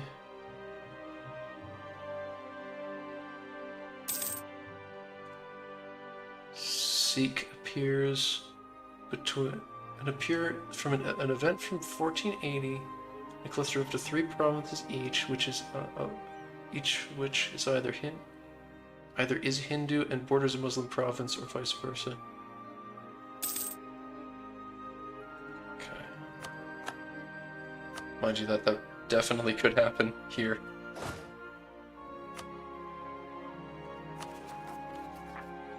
In theory, it could happen even without me being the religion myself, which would be really funny.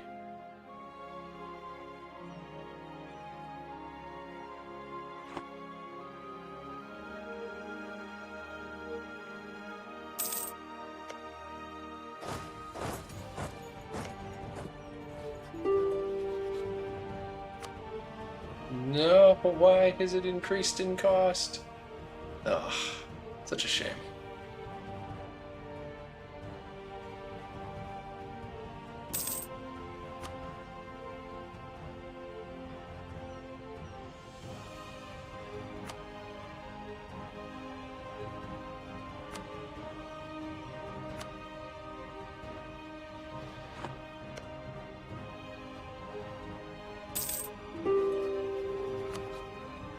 Listen, Brunei, I can just keep fighting this war. And by fighting this war, I mean stealing your stuff. I'm still waiting for those troops, those boats to finish anyway.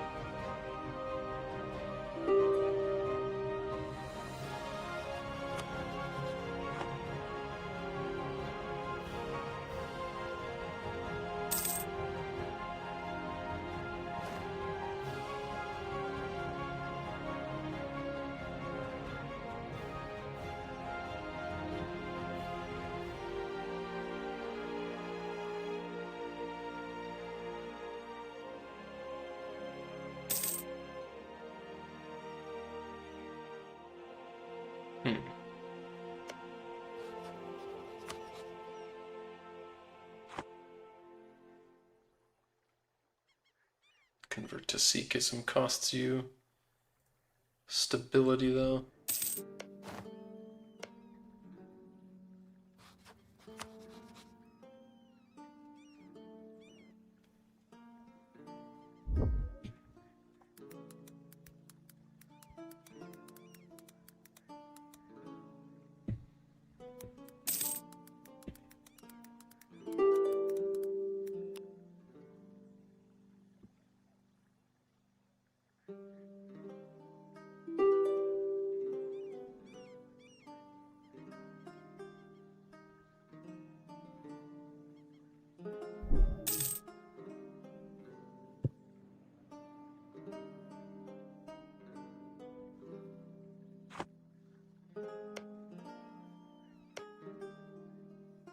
Tech. Yes, admin tech. Good. Finally I can make workshops.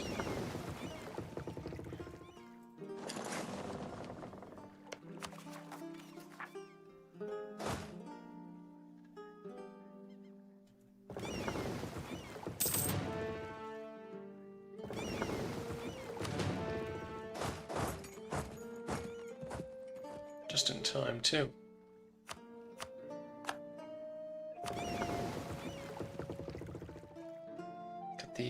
The bigger transport fleet just in time to be able to move troops back here and deal with that impending revolt in Manila. Oh, immediately as it arises, too.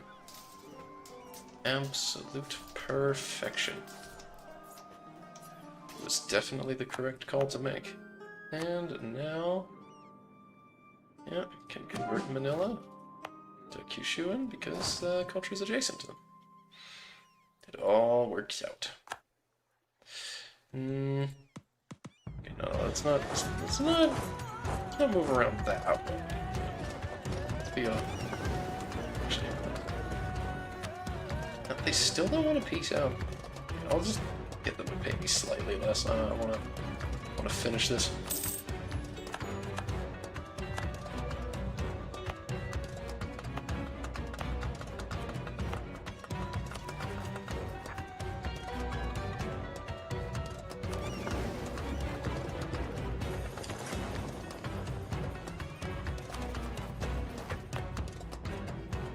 Oh god, I should not have spent that admin power. Ooh. I am just an itty bitty bit overextended now.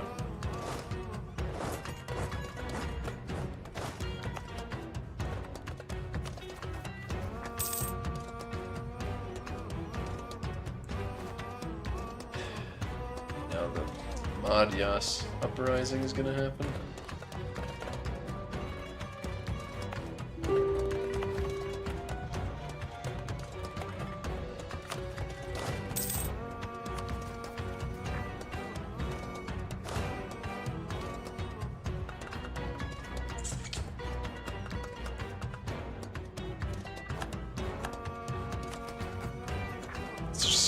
high chance of happening. I can't ignore it. Empty Door is gonna revolt on top of Bone. That's fun.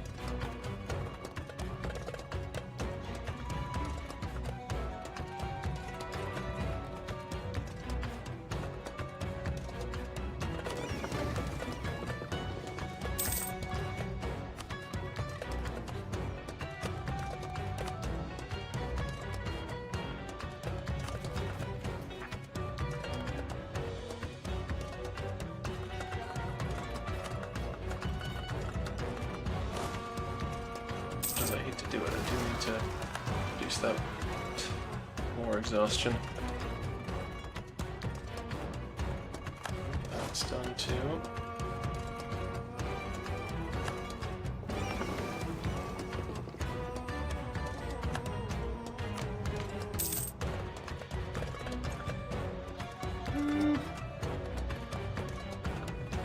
Favoritism, percentages of the crown.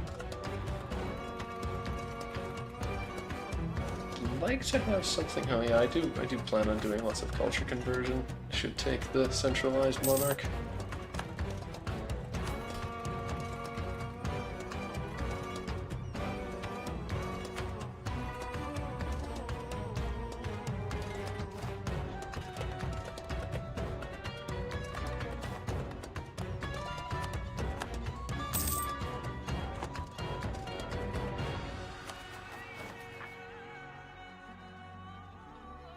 More exhaustion does make it a lot more expensive to core.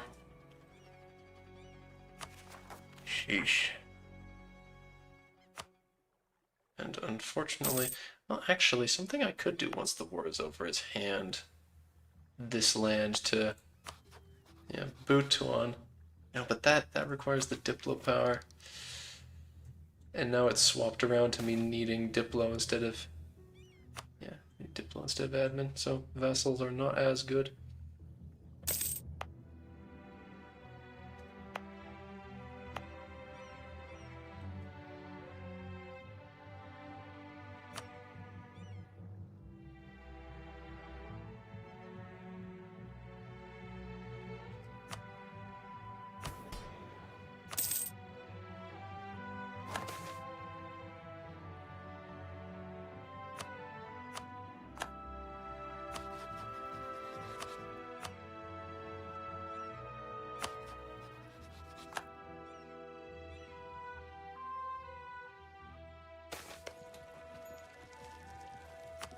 It's just so hard to siege this damn province.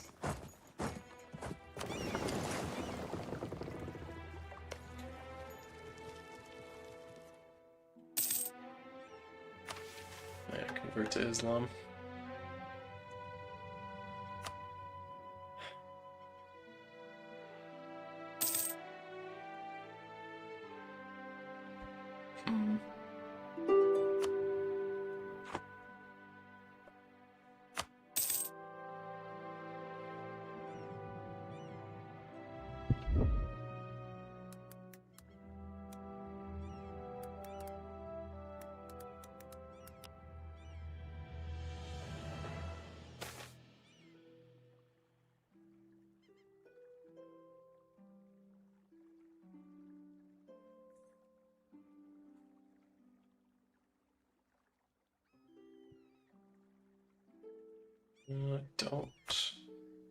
I do not want the penalties from mercs.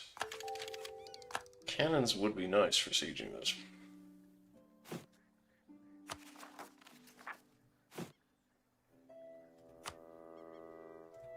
I will recruit a singular cannon.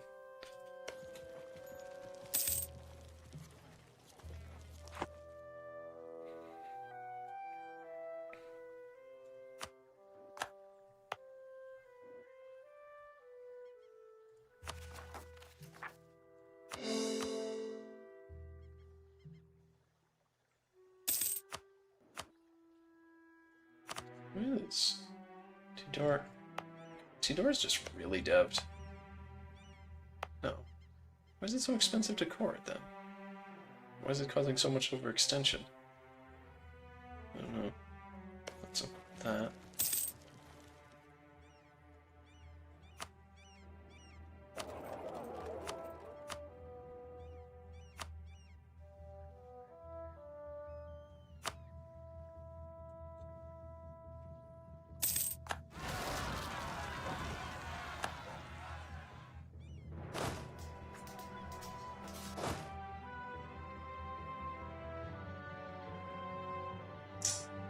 I actually thought that they were gonna manage to defeat the rebels there. Huh. Kind of a shame. Would have made this a lot easier.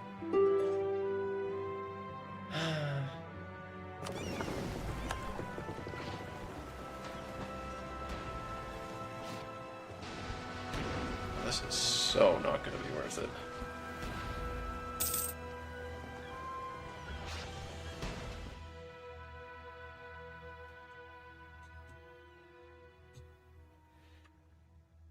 Yeah, that was not worth it. Oh my goodness.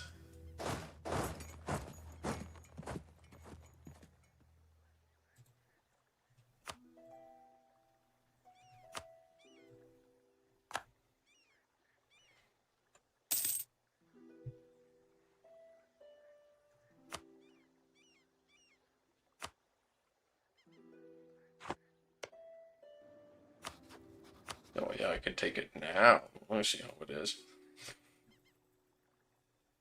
And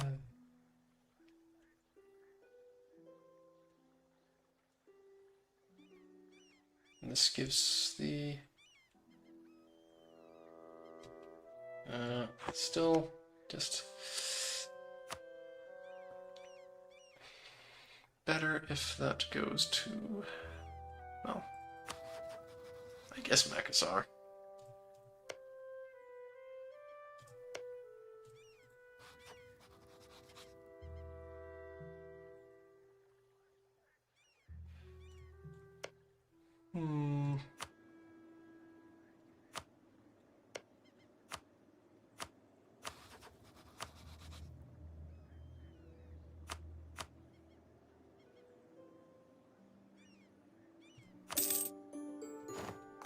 Makassar can just hold this stuff for now. I'll come back for it later.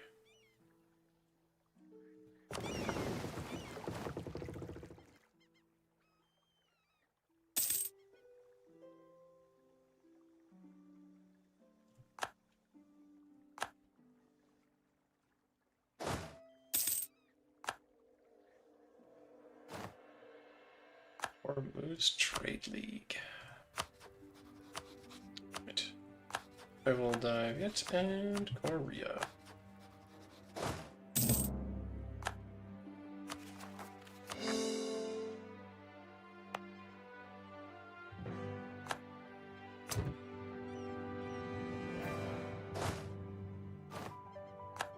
Who's gonna revolt now? Oh, wait, Brunei. They've been just sitting there long enough they could actually revolt now. Yeesh. I have been keeping them waiting.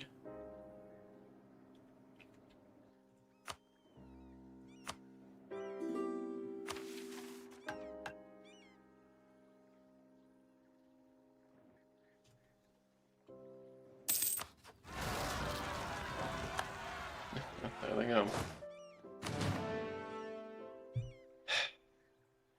Alright, well, it was a waste of time leaving there. Would have been better if I'd stayed. But I can stop the unrest from spreading too far.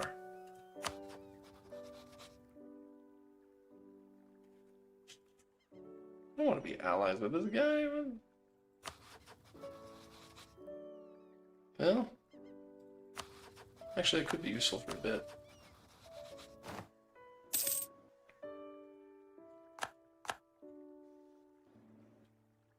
He has quite a few strong friends, after all. So why not, oh, he'd accept being a tributary. Well, for now that's useful.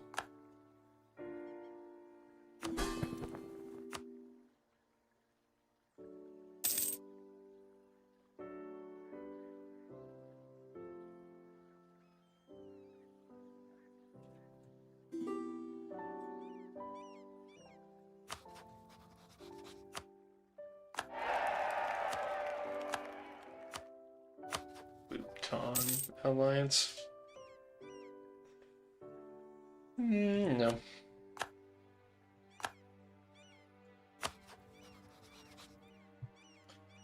But to unite all of those islands into my Makassar march, but not actually march. but like they're kind of a march.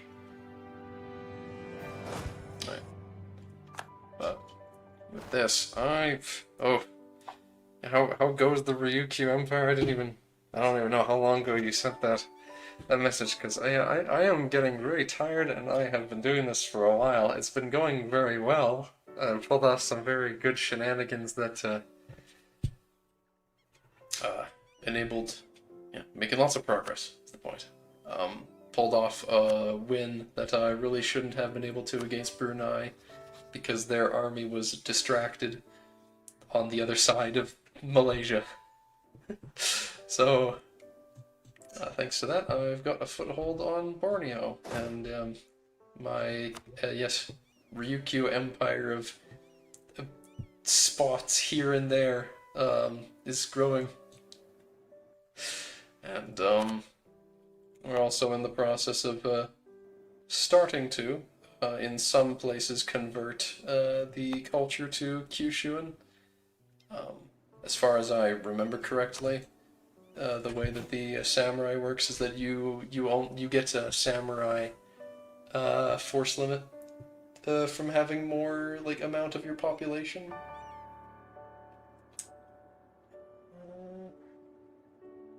No, I don't see that. I swear that there's something. It's to do with your percent of your land that's your culture, but I don't know. Maybe it's not that. But anyway, I'm trying to wrap this up here. Next time that I'm playing this, so maybe tomorrow, we'll see. The idea that I've got going on is I'm gonna either convert to Islam or Hindu, and kind of just wait around and see when Sikh hasn't spawned yet. I don't think. Oh no, Sikh has. Sikh has spawned. So the fact that Sikh exists now. Okay, because I kind of want to convert to Sikhism, so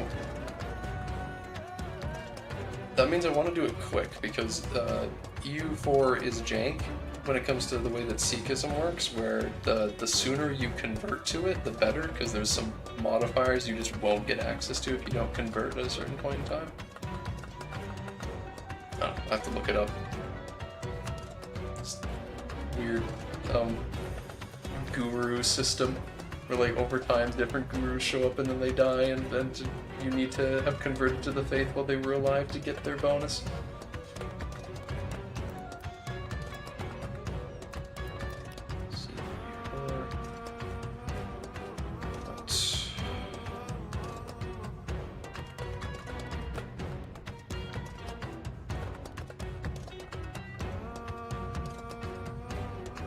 The gurus don't show up until the 1500s. Okay.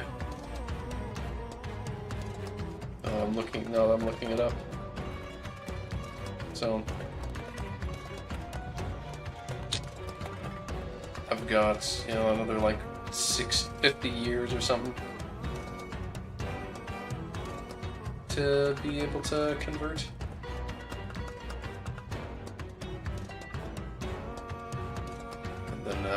Get some permanent bonuses.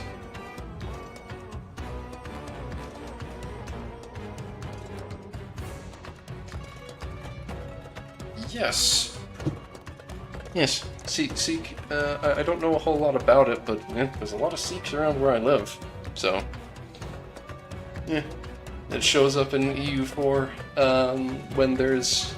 It shows up in EU4 when there are Muslim and Hindu counties next to each other.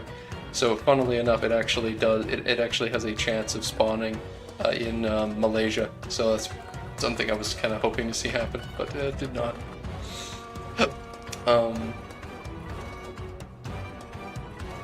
In EU5, they showed us that apparently when Sikhism spawns. Hiccups. Well, when Sikhism spawns, it actually creates a building-based country, which is the the head of the faith. So that's interesting. I don't know what you would do as them. You're a building-based country that's a religion. I don't know what you're doing. Building churches around, I guess. It's neat conceptually. So,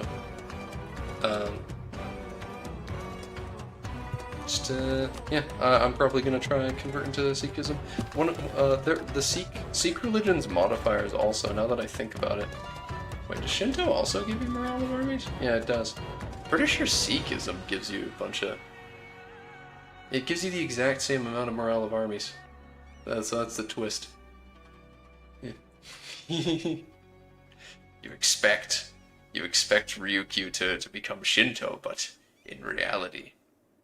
Oh, what is this? Why did they convert to Mahayana? Weird. You expect it to be Shinto, but in reality it's Sikh, and Sikhism will spread across the world. That's the one thing I've got to. I'm one national idea away from getting. Oh wait, no. I thought I took Quest for the New World. I guess I didn't. Well, once I take couple national ideas, I'll get colonial ventures and can try colonizing the New World. So, got to make sure I convert to Sikhism before then, so that the colonies I set up will be Sikh too.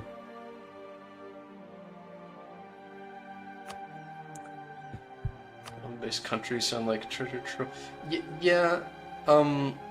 The army. Okay, the army-based countries are basically like they're like hordes. Is the idea most of the time. So it's not like Prussia, for example. If that's what you're thinking. So I want to test before I stop. I've saved the game, so I want to test convert to Hindu. Lose 4 stability. Wonderful.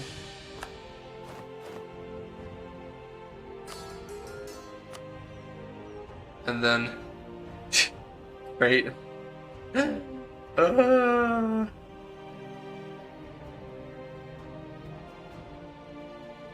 Need 0 stability. So yeah, that's theoretically what I'm gonna be doing. Is plus 4 stability. Well, yeah, I'll be doing that next time, working through the process of converting to Sikh. Yeah, building-based countries do sound like they'd be very cool for modding stuff. I'm especially interested, and probably when it comes to modding stuff, I'll be a little hesitant to delve too deeply into trying to mess with it until. Unless there's someone on my team that really just wants to do it, and I have the suspicion of someone who will. One thing, yeah, I want to wait, theoretically at least, until the first DLC, Across the Pillars, comes out, because once Across the Pillars comes out, that's when they're going to re-add the Holy Orders. They've promised that once once Across the Pillars comes out, they're going to, along with that as a free update, add the landless Holy Orders. So we can still play the Knights, the Knights of St. John, and the Teutons and Livonians and all that, but can't play like the Knights of Calatrava. And because I'm a masochist and I love playing really weak stuff. Like, I mean, you could say Ryukyu. Well, what a surprise! Joffrey wants to play Ryukyu and then also swap to Hinduism just so that he can then swap to Sikhism. That's just weird. What the heck?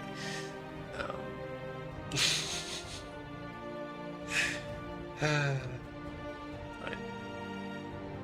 But for now, I will be ending the stream here. I must relax my brain muscles because I have been staring at the screen all day. Oh boy.